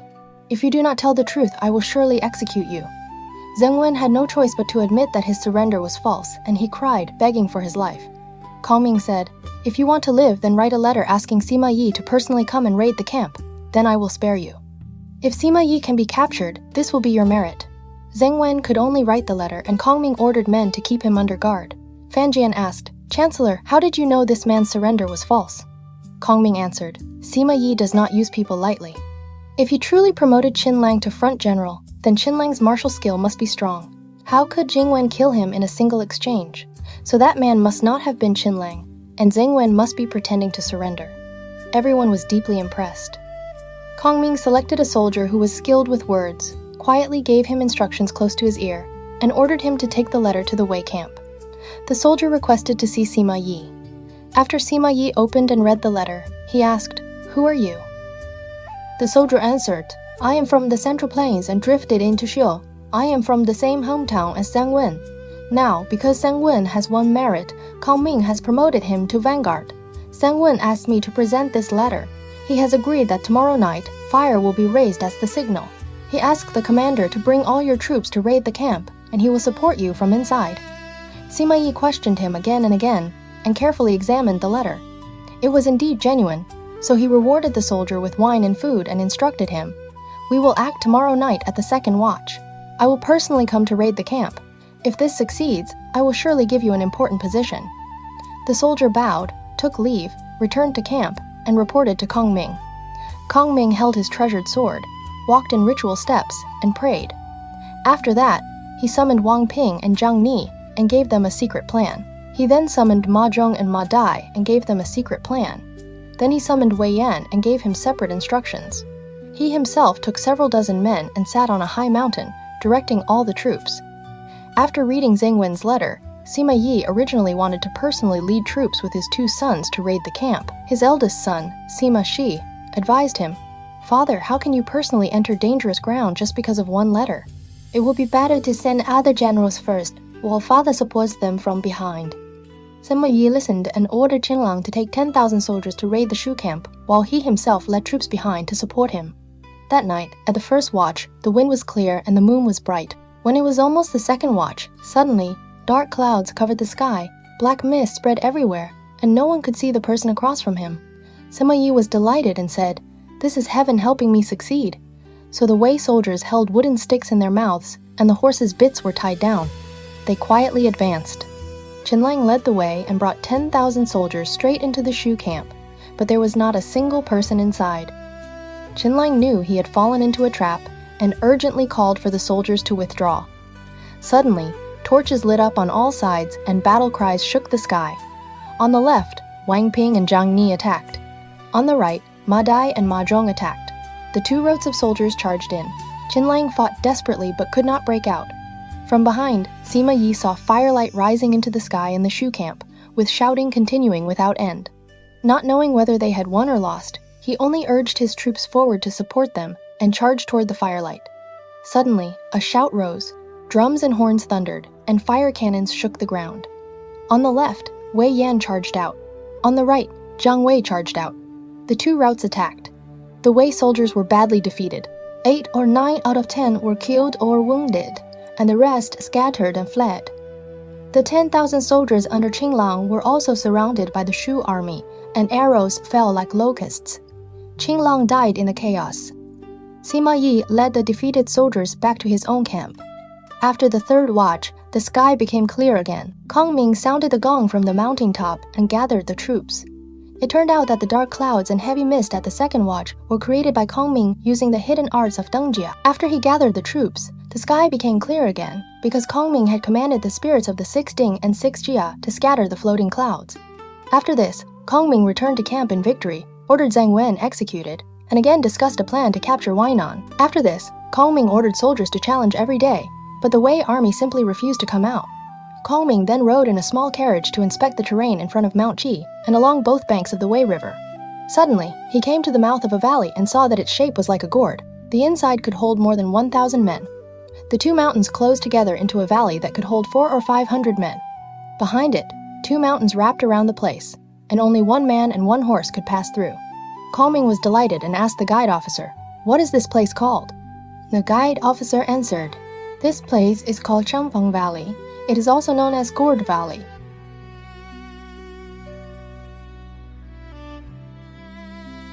After Kongming returned to the tent, he summoned the deputy generals Du Rui and Hu Zhong and gave them a secret plan close to their ears. He also ordered more than 1,000 craftsmen following the army to enter Gourd Valley and manufacture wooden oxen and flowing horses for later use. Then he ordered Ma Dai to lead 500 soldiers and guard the mouth of the valley. Kongming instructed Ma Dai, "The craftsmen must not be allowed out, and outsiders must not be allowed in. I will also come personally from time to time to inspect. The plan to capture Sima Yi depends on this place. It must not be leaked." Ma Dai accepted the order and left. Du Rui and Hu Zhong supervised the craftsmen in the valley according to the method, while Kongming came and went every day to give instructions. One day, Chief Clerk Yang Yi entered the tent and reported, "Now the army's grain is all stored at Jiangge, and moving it by human labor, oxen and horses is very inconvenient. What should we do?" Kongming smiled and said, "I made plans long ago. The wood we stored before, and the large timber bought from western Sichuan, have already been ordered to be made into wooden oxen and flowing horses. They are used to transport grain and supplies and are extremely convenient. These wooden oxen and flowing horses do not eat or drink, and they can carry supplies day and night without stopping."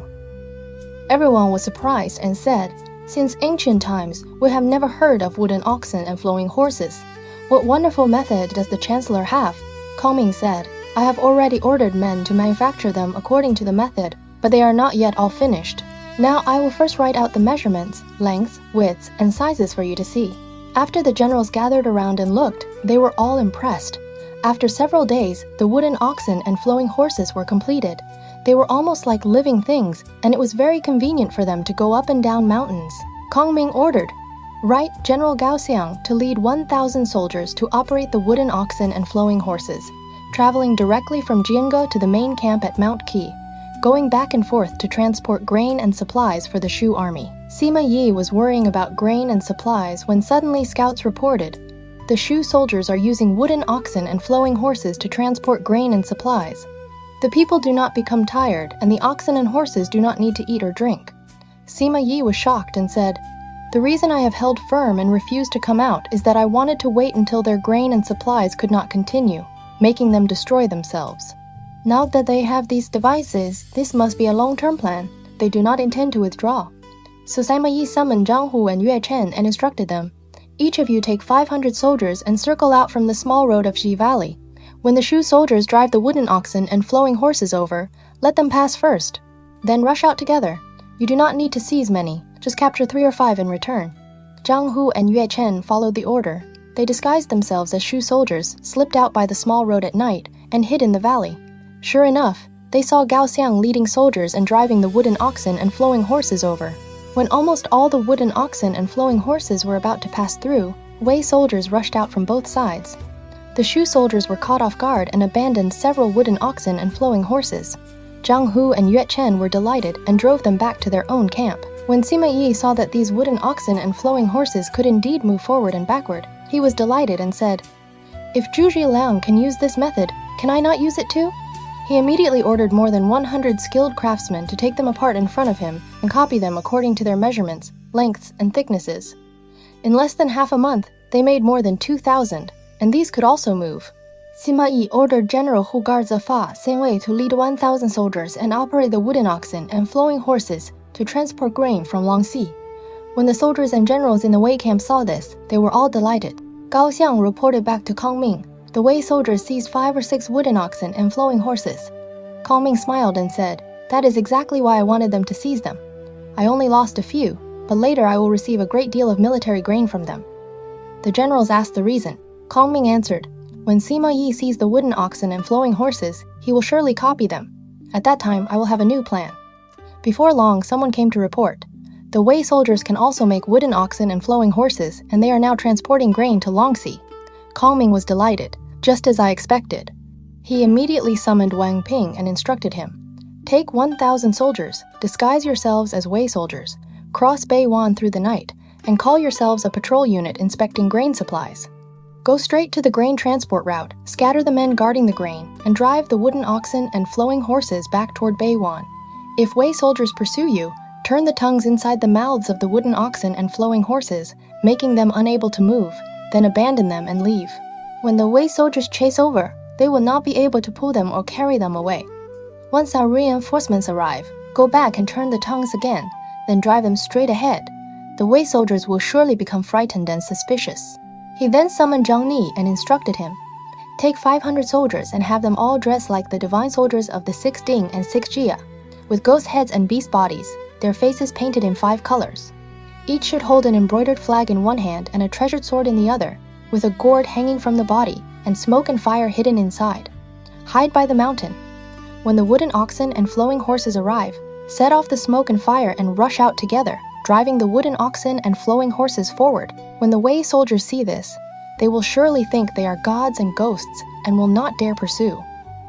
Kongming also ordered Wei Yan and Zhang Wei to lead 10,000 soldiers to the mouth of the Beiwan camp and support the wooden oxen and flowing horses. He ordered Liao Hua and Zhang Yi to lead 5,000 soldiers and cut off Sima Yi's route. He ordered Ma Zhong and Ma Dai to lead 2,000 soldiers to Weinan and challenge the enemy. The generals each accepted their orders and left. Now, the Wei general Sen Wei led troops driving the wooden oxen and flowing horses, loaded with grain and rice as they moved forward. Suddenly, someone reported, "There is an army ahead inspecting grain supplies." Sen Wei sent men to scout, and sure enough they were Wei soldiers, so he felt safe and continued forward. But as soon as the two armies came together, shouts rose loudly, and Shu soldiers attacked from inside the formation, shouting, "The great Shu general Wang Ping is here!" The Wei soldiers were caught completely unprepared, and more than half were killed. Sen Wei led the remaining soldiers and tried to resist, but Wang Ping cut him down with one stroke. The rest scattered in defeat. Wang Ping led the troops and drove all the wooden oxen and flowing horses back. The defeated soldiers quickly reported to Beiwan. When Guo Huai heard that the grain and supplies had been seized, he hurriedly led troops to rescue them. Wang Ping ordered the soldiers to turn the tongues of the wooden oxen and flowing horses and abandon them on the road, fighting while retreating. Guo Huai ordered the soldiers not to pursue yet, and to first drive the wooden oxen and flowing horses back. The Wei soldiers tried to drive them together, but no matter what they did, they could not move them. While Guo Huai was confused and had no plan, suddenly, drums and horns shook the sky, and 2 routes of troops attacked. They were Wei Yan and Zhang Wei. Wang Ping also led his soldiers back into the attack. Attacked from 3 sides, Guo Huai suffered a major defeat and fled. Wang Ping ordered the soldiers to turn the tongues of the wooden oxen and flowing horses again, and drive them forward. From far away, Guo Huai saw this, and was just about to turn his troops back to pursue again, when suddenly, smoke and clouds rose behind the mountain. A team of divine soldiers rushed out. Each held a flag and a sword with a strange appearance. They drove the wooden oxen and flowing horses forward as if pushed by the wind, moving at great speed. Guo Huai was shocked and said, "These must be divine spirits helping them." When the Wei soldiers saw this, they were all frightened and did not dare pursue. Meanwhile, when Sima Yi heard that Beiyuan had been defeated, he hurriedly led troops personally to rescue it. Halfway there, suddenly, a cannon sounded, and 2 routes of troops attacked from dangerous ground. Their shouts shook the sky, and the banners read in large characters, "Han Generals Zhang Yi and Liao Hua." When Sima Yi saw this, his face changed with shock. The Wei army immediately fell into panic and fled in all directions. Now, Sima Yi had been defeated by Zhang Yi and Liao Hua, and only he and his horse were left. In panic, he fled toward a dense forest. Zhang Yi held back the rear troops, while Liao Hua rushed at the front in pursuit. Just as he was about to catch up, Sima Yi had no time to choose a road and ran around a large tree. Liao Hua swung his blade, but the strike landed on the tree. By the time he pulled the blade out, Sima Yi had already escaped from the woods.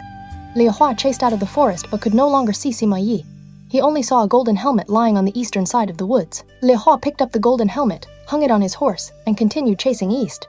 In fact, Sima Yi had deliberately thrown the golden helmet to the east, while he himself had fled west. Liao Hua chased for a while but never saw any trace of him. When he reached the mouth of the valley, he met Zhang Wei, and the 2 returned together to the camp to see Kongming.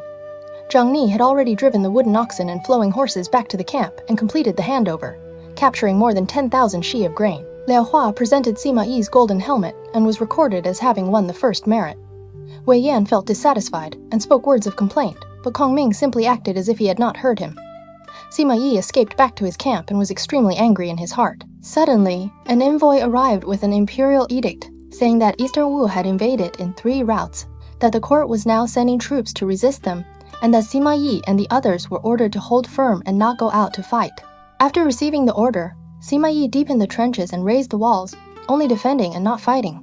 Meanwhile, when Cao Rui heard that Sun Quan had divided his forces and attacked in 3 routes, he also sent troops in 3 routes to meet the enemy.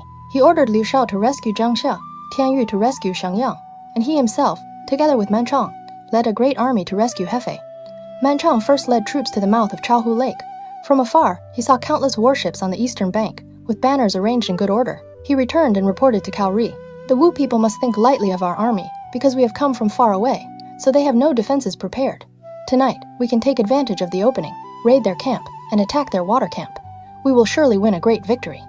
Cao Rui said, "That is exactly what I intended." So Cao Rui ordered the fierce general Zhang Qiu to take 5,000 soldiers and attack from the mouth of the lake, while Man Chong took 5,000 soldiers and attacked from the eastern bank.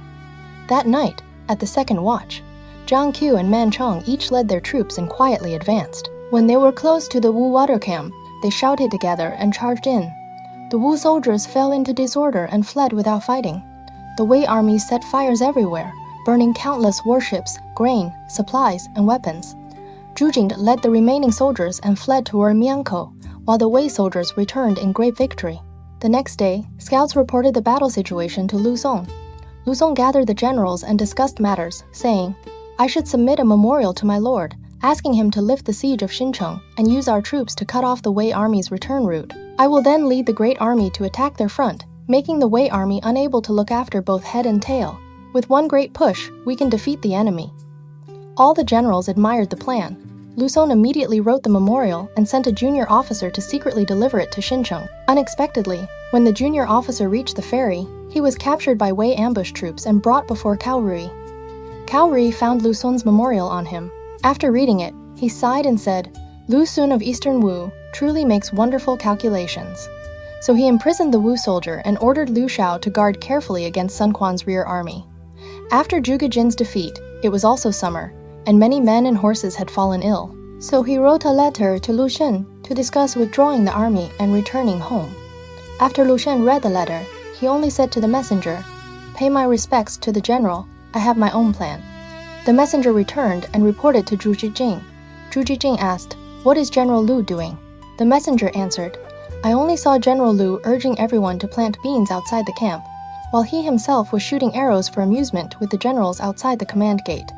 Zhuge Jin was greatly shocked and personally came to Lu Xun's camp. He asked, "Now Cao Rui has personally arrived, and his army is powerful. How will the commander resist him?" Lu Xun said, "Earlier I sent someone to submit a memorial to my lord, but unexpectedly it was intersected by the Wei army. Since the plan has already been leaked, the enemy must be prepared. There is no benefit in fighting again. It is better to withdraw for now. I have already sent a memorial, arranging for my lord to retreat slowly." Zhuge Jin asked, "Since we are going to withdraw, why have we still not moved?" Lu Xun answered, "If our army wants to withdraw, we must move slowly. If we withdraw in a hurry, the Wei people will surely pursue, and we will bring defeat upon ourselves. You should first supervise the boats and pretend to prepare for resistance. I will lead the great army toward Xiangyang to confuse the enemy, and then we will slowly return to Jiangdong. In this way, the Wei soldiers naturally will not dare come near." Zhuge Jin followed the plan and returned to his own camp, organizing the boats and preparing to leave. Lu Xun also arranged his troops, made a great display of force, and advanced toward Xiangyang. Spies reported this news to Cao Rui, saying that the Wu soldiers had begun to move and had to be guarded against. The Wei generals all wanted to go out and fight, but Cao Rui had always known Lu Xun's ability and warned them. "Lu Xun is extremely strategic. Could this be another plan to lure us? We must not advance lightly." So the generals stopped discussing battle. Several days later, scouts reported all 3 routes of Eastern Wu troops had withdrawn. Cao Rui still did not believe it and sent men to scout again. The report came back that they had indeed all withdrawn. Cao Rui sighed and said, "Lu Xun's use of troops is no less than Sun Wu or Wu Qi. It seems the southeast still cannot be pacified." So he ordered the generals to guard the dangerous points, while he himself led the great army to station at Hefei and watch for changes. Now, Kongming was at Mount Qi. In order to stay there for a long time, he ordered the Shu soldiers and the Wei common people to farm together. The soldiers took 1 share, and the common people took 2 shares. Neither side harmed the other, so the Wei common people all worked in peace. Sima Shi entered the tent and said to Sima Yi, "The Shu soldiers have taken a great deal of our grain and rice, and now they are making Shu soldiers and Wei common people farm together by the Wei River. This is clearly a long-term plan. If we allow them to settle down, they will become a great danger to the state. Father, why not set a date with Kongming and decide victory or defeat?" Sima Yi said, "I have received the imperial command to hold firm and not go out. I cannot move lightly." Just then, someone reported, "Wei Yan is wearing the golden helmet that the marshal lost days ago and has come to curse and challenge us." The generals were furious and all wanted to go out and fight. Sima Yi smiled and said, "The sages said, if one cannot endure small matters, great plans will be ruined. Defending is still best." The generals had no choice but to obey. Wei Yan cursed for a long time before returning to camp. Seeing that Sima Yi still refused to fight, Kongming secretly ordered Ma Dai to build wooden fences in Shangfang Valley, dig deep trenches, pile up large amounts of dry firewood and fire-starting materials, and set up fake thatched sheds on the surrounding mountains. Inside and outside, he buried landmines. After the arrangements were complete, Kongming whispered instructions to Ma Dai, "Block the rear road of Gourd Valley and hide troops inside the valley. If Sima Yi pursues into the valley, let him enter, then ignite the landmines and dry firewood." He also ordered the soldiers to raise 7-star signal banners at the mouth of the valley during the day, and to light 7 lamps on the mountain at night as the signal. Ma Dai accepted the order and left. Kongming then summoned Wei Yan and instructed him, "Take 500 soldiers to the Wei camp and challenge them. You must lure Sima Yi out to fight. Do not become greedy for victory. You are only allowed to pretend to lose. If Sima Yi pursues you, run toward the direction of the 7-star banners and enter the valley. If it is night, run toward the 7 lamps. As long as you lure Sima Yi into Gourd Valley, I have my own plan to capture him." Wei Yan accepted the order and left. Kongming then summoned Gao Xiang and instructed him, "Divide the wooden oxen and flowing horses into groups of 20 or 30, or groups of 40 or 50. Load each group with rice and grain and have them move back and forth on the mountain roads. If the Wei soldier sees them, that will be your merit. Gao Xiang accepted the order and left. Kongming moved the troops at Mount Qi away one by one, saying outwardly only that they were farming. He then instructed the generals, "If other Wei soldiers come to fight, you may only pretend to lose. If Sima Yi personally comes, then concentrate the troops to attack Wainan and cut off his road back." After the deployment was complete, Kongming personally led one army and set up camp near Shangfang Valley. Now Xia Hui and Xia He entered the camp and advised Sima Yi, "The Shu soldiers are now scattered everywhere, farming and planning to stay for a long time. If we cannot remove them now, and we allow them to take root, then in the future it will be hard to shake them." Sima Yi said, "This must be another plan by Kongming." The two said, "Commander, if you keep having such doubts, when can the enemy ever be destroyed? We brothers are willing to fight with all our strength and repay the state's kindness." Sima Yi then ordered the two to go out separately and fight. Xia Hui and Xia He each led 5,000 soldiers and set out. On the way, they suddenly saw Shu soldiers driving wooden oxen and flowing horses toward them. The two attacked together. The Shu soldiers were badly defeated and fled, and all the wooden oxen and flowing horses were seized and brought back by the Wei soldiers. The next day, they also captured more than 100 men and horses and brought them all to the main camp. Sima Yi questioned the captured Shu soldiers. The Shu soldiers said, "Kongming only expected that the commander would hold firm and not come out, so he ordered us to scatter and farm everywhere as a long-term plan. We never expected to be captured."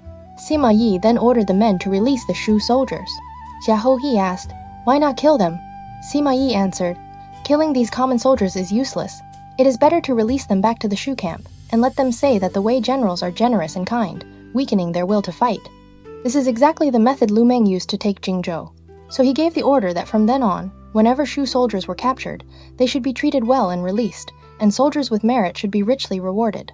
Kongming ordered Gao Xiang to pretend to transport grain and drive the wooden oxen and flowing horses back and forth through Shangfeng Valley. Xia Hui and the others attacked from time to time and intercepted them. Within half a month, they won several battles in a row. Seeing that the Shu soldiers were repeatedly defeated, Sima Yi was very pleased. One day, they captured several dozen more Shu soldiers. Sima Yi asked, "Where is Kongming now?" The Shu soldiers answered, "The Chancellor is not at Mount Qi.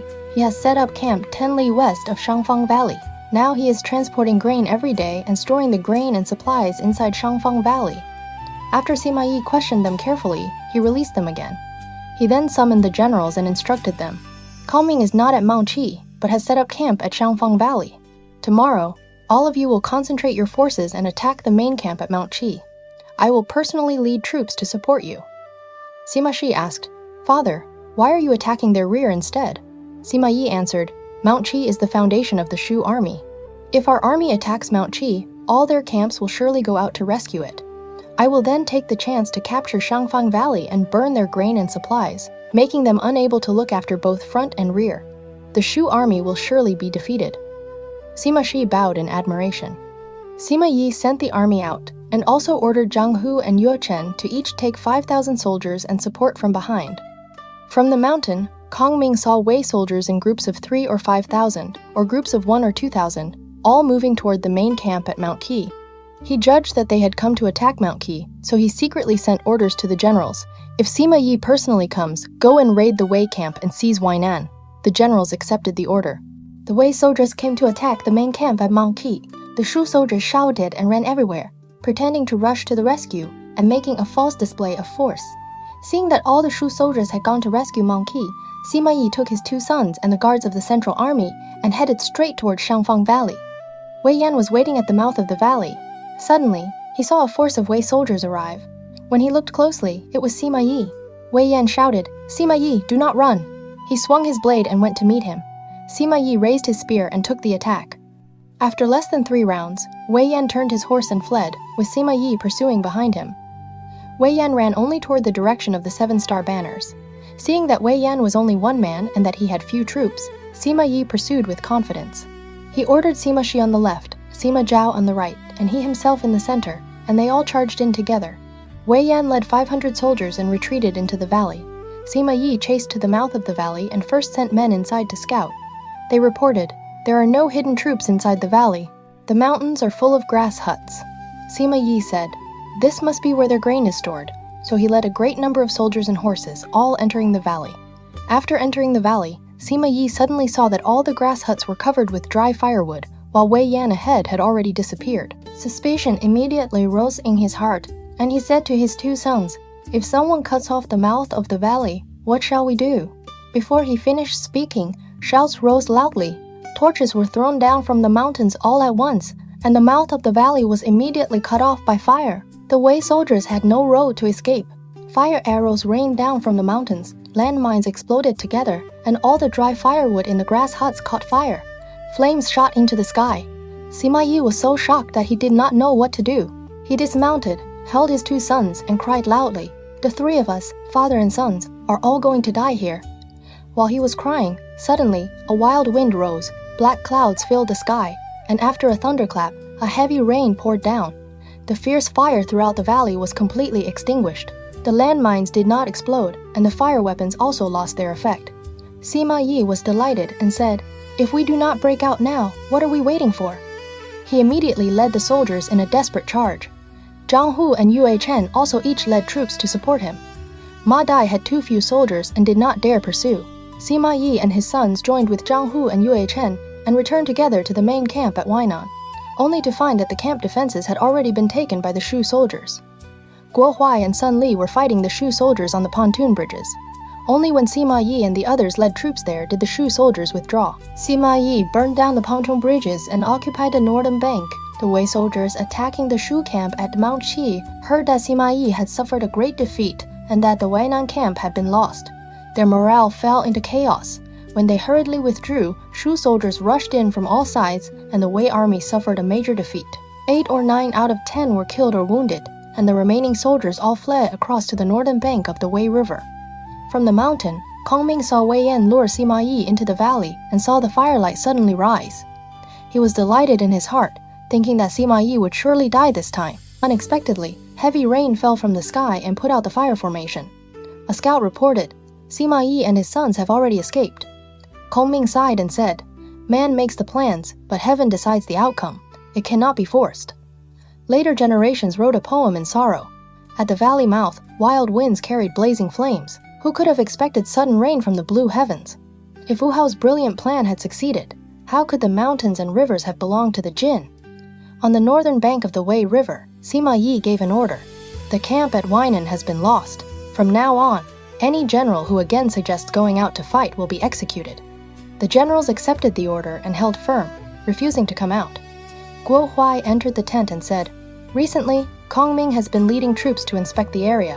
He must be choosing a place to set up camp." Sima Yi said, "If Kongming comes out from Wugong and follows the mountains eastward, our army will be in danger. If he comes out from Wainan and only stops at Wuzhang Plain, then we will be safe." He sent men to scout, and the report came back that Kongming had indeed stationed his army at Wuzhang Plain.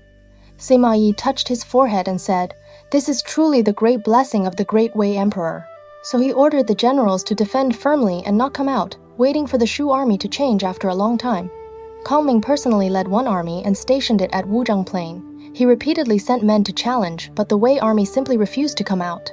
Kongming then took women's headscarves and white mourning clothes, placed them in a large box, wrote a letter, and sent someone to deliver it to the Wei camp. The Wei generals did not dare hide it, and brought the envoy in to see Sima Yi. In front of everyone, Sima Yi opened the box and saw women's headscarves and clothes inside. He then opened the letter and read it. The general meaning of the letter was, "Zhongda, as a great general, commands the soldiers of the Central Plains, yet you do not think of wearing armor, holding sharp weapons, and deciding victory or defeat. Instead, you are content to hide in a hole like a mouse, avoiding blades and fearing arrows. How are you different from a woman? Now I specially send you women's headscarves and plain clothes. If you do not dare come out and fight, then bow and accept them.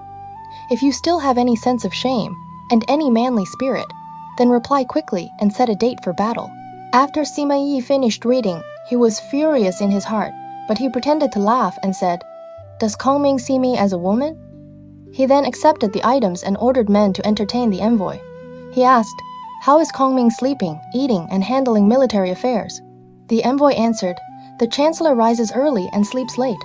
For any punishment of 20 strokes or more, he personally asks about it. Each day he eats no more than several sheng of food. Sima Yi looked at the generals and said, "Kongming eats little and handles too many affairs. How long can he last?" The envoy returned to Wushang Plain and reported all of Sima Yi's reaction to Kongming.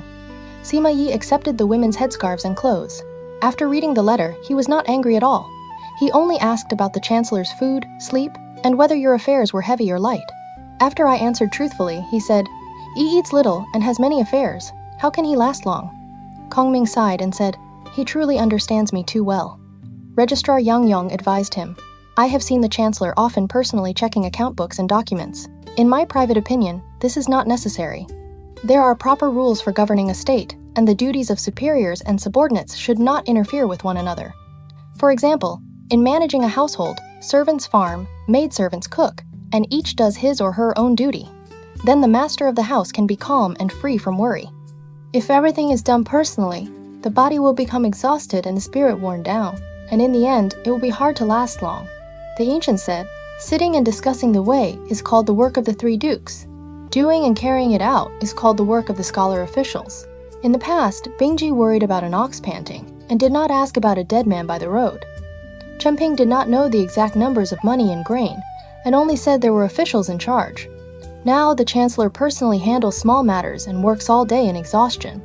Sima Yi's words are truly not wrong. Kongming cried and said, "It is not that I do not know these things. It is only that I received the late emperor's heavy trust to protect the orphan ruler, and I fear others will not devote themselves as completely as I do." After hearing this, everyone shed tears. From then on, Kongming felt that his spirit was unsettled, and the generals did not dare advance lightly. When the Wei generals learned that Kongming had insulted Sima Yi with women's clothing, yet Sima Yi had actually accepted it and refused to fight, they were all angry and dissatisfied. They entered the tent and said, "We are all famous generals of a great state. How can we suffer this kind of insult from the Shu people? Please, Commander, go out and fight at once and decide victory or defeat." Sima Yi said, "It is not that I do not dare fight, and it is not that I am willing to suffer humiliation. It is only that the Son of Heaven has given a clear edict ordering me to defend and not go out. If I fight rashly, I will be disobeying the ruler's command." The generals were still angry. So Sima Yi said, "Since you want to fight, let me submit a memorial and request the Son of Heaven's approval. Then we can go together to kill the enemy." "How is that?" The generals all agreed. Sima Yi then wrote the memorial and sent an envoy to the army front at Hefei to report to Cao Rui. The general meaning of the memorial was, "Your servant has little ability, but bears a heavy responsibility. I have received your majesty's clear command to defend firmly and not fight, waiting for the Shu people to tire themselves. Unexpectedly, Zhuge Liang sent women's clothing to your servant and treated your servant as a woman. The humiliation is extreme. I now respectfully report to your majesty first. Within the coming days, I am willing to fight to the death, repay the court's kindness, and wash away the shame of the three armies." After Cao Rui read the memorial, he said to the officials, "Sima Yi originally defended firmly and refused to fight. Why is he now submitting a memorial asking for battle?" Guard Commandant Xinpai said, "Sima Yi originally has no intention to fight. It must be because Zhuge Liang humiliated him and the generals are angry. That is why he has specially submitted this memorial. He wants to request another imperial edict to stop the generals' desire for battle." Cao Rui thought his words were correct, so he ordered Xingpi to take the imperial staff to the northern bank of the Wei River and deliver an edict ordering Sima Yi not to fight. After Xingpi arrived at the camp, Sima Yi received the edict and entered the tent. Xingpi read the imperial command aloud. If anyone again dares to suggest going out to fight, he will be punished as someone who disobeys the imperial edict. The generals had no choice but to obey. Sima Yi secretly said to Xingpi, "You truly understand my intention." After that, he ordered the army to spread the word. The Wei ruler has sent Xingpi with the imperial staff and has specially ordered Sima Yi not to go out to fight. When the Shu generals heard this, they reported it to Kongming. Kongming smiled and said, "This is Sima Yi's method for calming the three armies." Jiang Wei asked, "How does the Chancellor know?" Kongming answered, "He originally has no desire to fight. His so-called request for battle is only to show everyone that he is not cowardly. Have you not heard the saying, when a general is outside, there are ruler's orders he need not accept? How could there be any reason to be 1,000 li away and still request permission to fight? This is exactly Sima Yi using Cao Rui's edict to stop the generals because they are angry. Now he spreads this word again because he wants to weaken our army's fighting spirit." As they were speaking, someone suddenly reported, Fei Yi has arrived. Kongming invited him in and questioned him. Fei Yi said, "The Wei ruler Cao Ri heard that Eastern Wu had advanced in 3 routes, so he personally led a great army to Hefei and ordered Man Chong, Tian Yu, and Liu Shao to divide their troops and meet the enemy. Man Chong used a plan to burn Eastern Wu's grain, supplies, and battle equipment, and many Wu soldiers fell ill. Lu Xun submitted a memorial arranging with the Wu king to attack from front and rear, but unexpectedly, the man carrying the memorial was captured by Wei soldiers on the road. Their secret was leaked, and so the Wu soldiers returned without success." After Kongming heard this, he sighed deeply and suddenly fainted to the ground. The generals hurried to rescue him. Only after a long time did he wake. Kongming sighed and said, "My mind and spirit are confused, and my old illness has returned. I fear I cannot live much longer." That night, Kongming came out of the tent despite his illness and looked up at the stars. He was deeply alarmed. After returning to the tent, he said to Jiang Wei, "My life is now between morning and evening." Jiang Wei asked, "Chancellor, why do you say this?" Kongming answered, "I saw that among the 3 stars of the 3 terraces, the guest star is especially bright, but the master star is dim and hidden, and the supporting star also has a weak light. With the sky appearing like this, my lifespan can be known." Jiang Wei said, "Although the sky appears this way, why does the Chancellor not use the ritual of prayer and offering to turn it back?" Kongming said, "I do know the method of prayer and offering. I only do not know what heaven's will is. You may take 49 armored soldiers, each holding a black flag and wearing black clothes, and have them circle outside the tent. I will pray to the northern dipper inside the tent. If the main lamp does not go out within 7 days, I can increase my life by 12 years. If the lamp goes out, I must die. No unnecessary people may enter. For all needed items, only 2 young attendants may carry them in." Jiang Wei accepted the order and personally prepared everything. It was the mid-autumn of the 8th month. That night, the Milky Way was bright, the dew was clear, the banners did not move, and the watchman's clapper was silent. Jiang Wei led 49 men to guard outside the tent. Inside the tent, Kongming set out incense, flowers, and offerings. On the ground, he placed 7 large lamps with 49 small lamps outside them, and in the center, he placed the lamp of his own life. Kongming bowed and prayed. Liang was born in a time of chaos, and originally wished only to grow old and die in the mountains and forests. Because Emperor Zhao Li visited my thatched cottage 3 times and showed me such grace, and because I received the heavy trust to protect the orphan ruler, I have not dared fail to exhaust the strength of a dog and horse, and I swore to punish the rebels of the state. Unexpectedly, my general star is about to fall, and the years of my life are about to end. Now I specially report this to heaven above and humbly hope for mercy and understanding. Please extend your servant's life, so that above I may repay the ruler's kindness, and below I may rescue the people and restore the old work of the Han house. I do not dare make a reckless request. These feelings are true and sincere."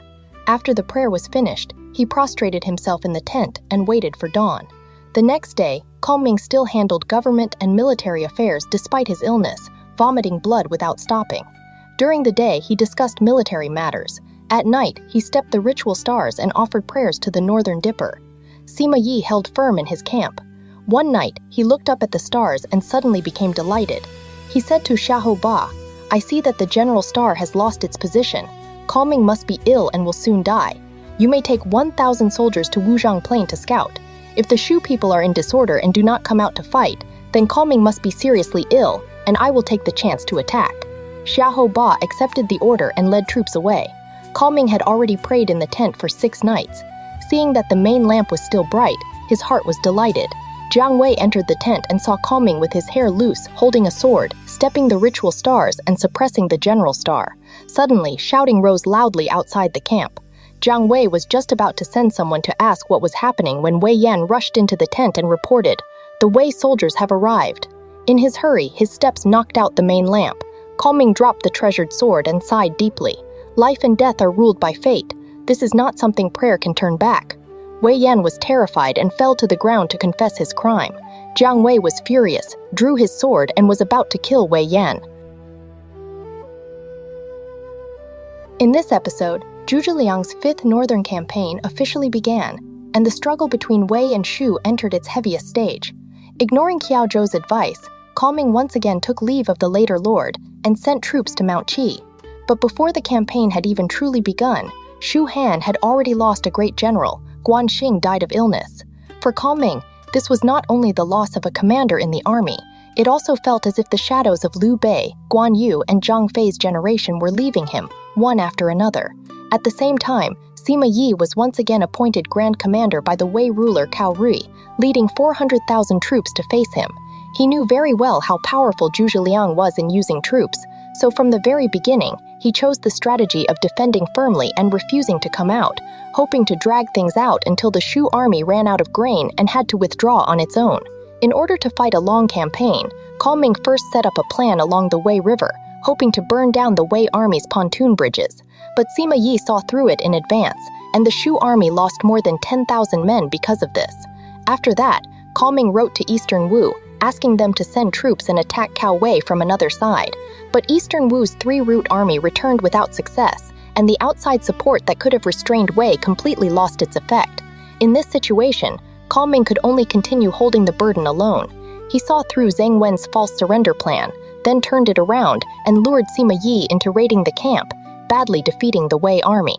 After that, he created the wooden oxen and flowing horses to transport grain and supplies, breaking Sima Yi's plan to wear down the Shu army through a lack of food. Sima Yi copied the wooden oxen and flowing horses, but Kongming set another trap and seized the grain instead, causing Wei to suffer another defeat at Beiyuan.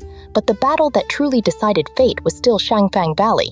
Kongming had long noticed the terrain of Shangfang Valley and secretly prepared a fire attack there, waiting only for Sima Yi to enter the valley himself. Wei Yan was ordered to pretend to lose and lure Sima Yi and his sons into the valley.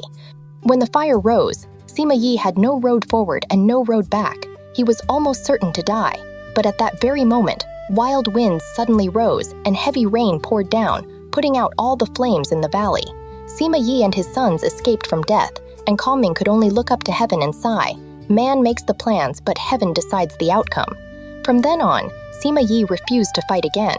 Kongming sent him women's clothing to humiliate him, hoping to provoke him into a decisive battle.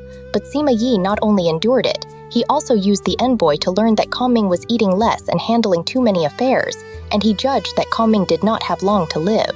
And Kongming himself finally sensed that his end was near.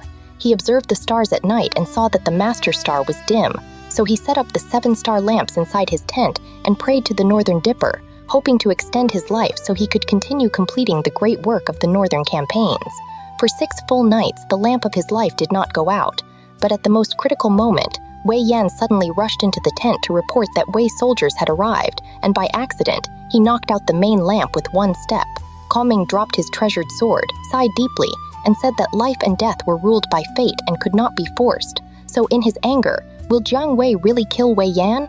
Now that the 7-star lamp has gone out, has Kongming's life truly reached its end? And after Zhu Zhiliang is gone, whose hands will the great cause of Shu Han's northern campaigns fall into?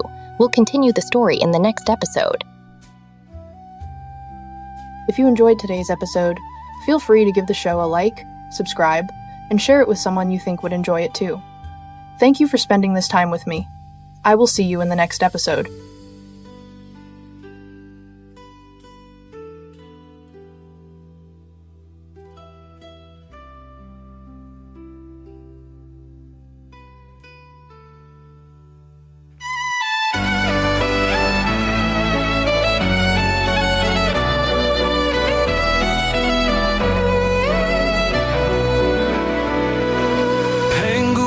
The sky in light, Nua healed the broken heart.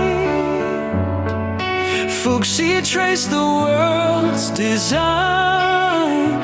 Every age leaves stories bright. Yaya dynasty shaped bronze. Shang dynasty cast oracle bones. Thou dynasty built right. Qin dynasty forged the great walls. Han dynasty opened Silk Road winds. 3 kingdoms dynasty turned war to tales. Qin dynasty led ink and mountains bloom. Sui dynasty carved the Grand Canal. Tang dynasty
Song Dynasty raise learning's flame.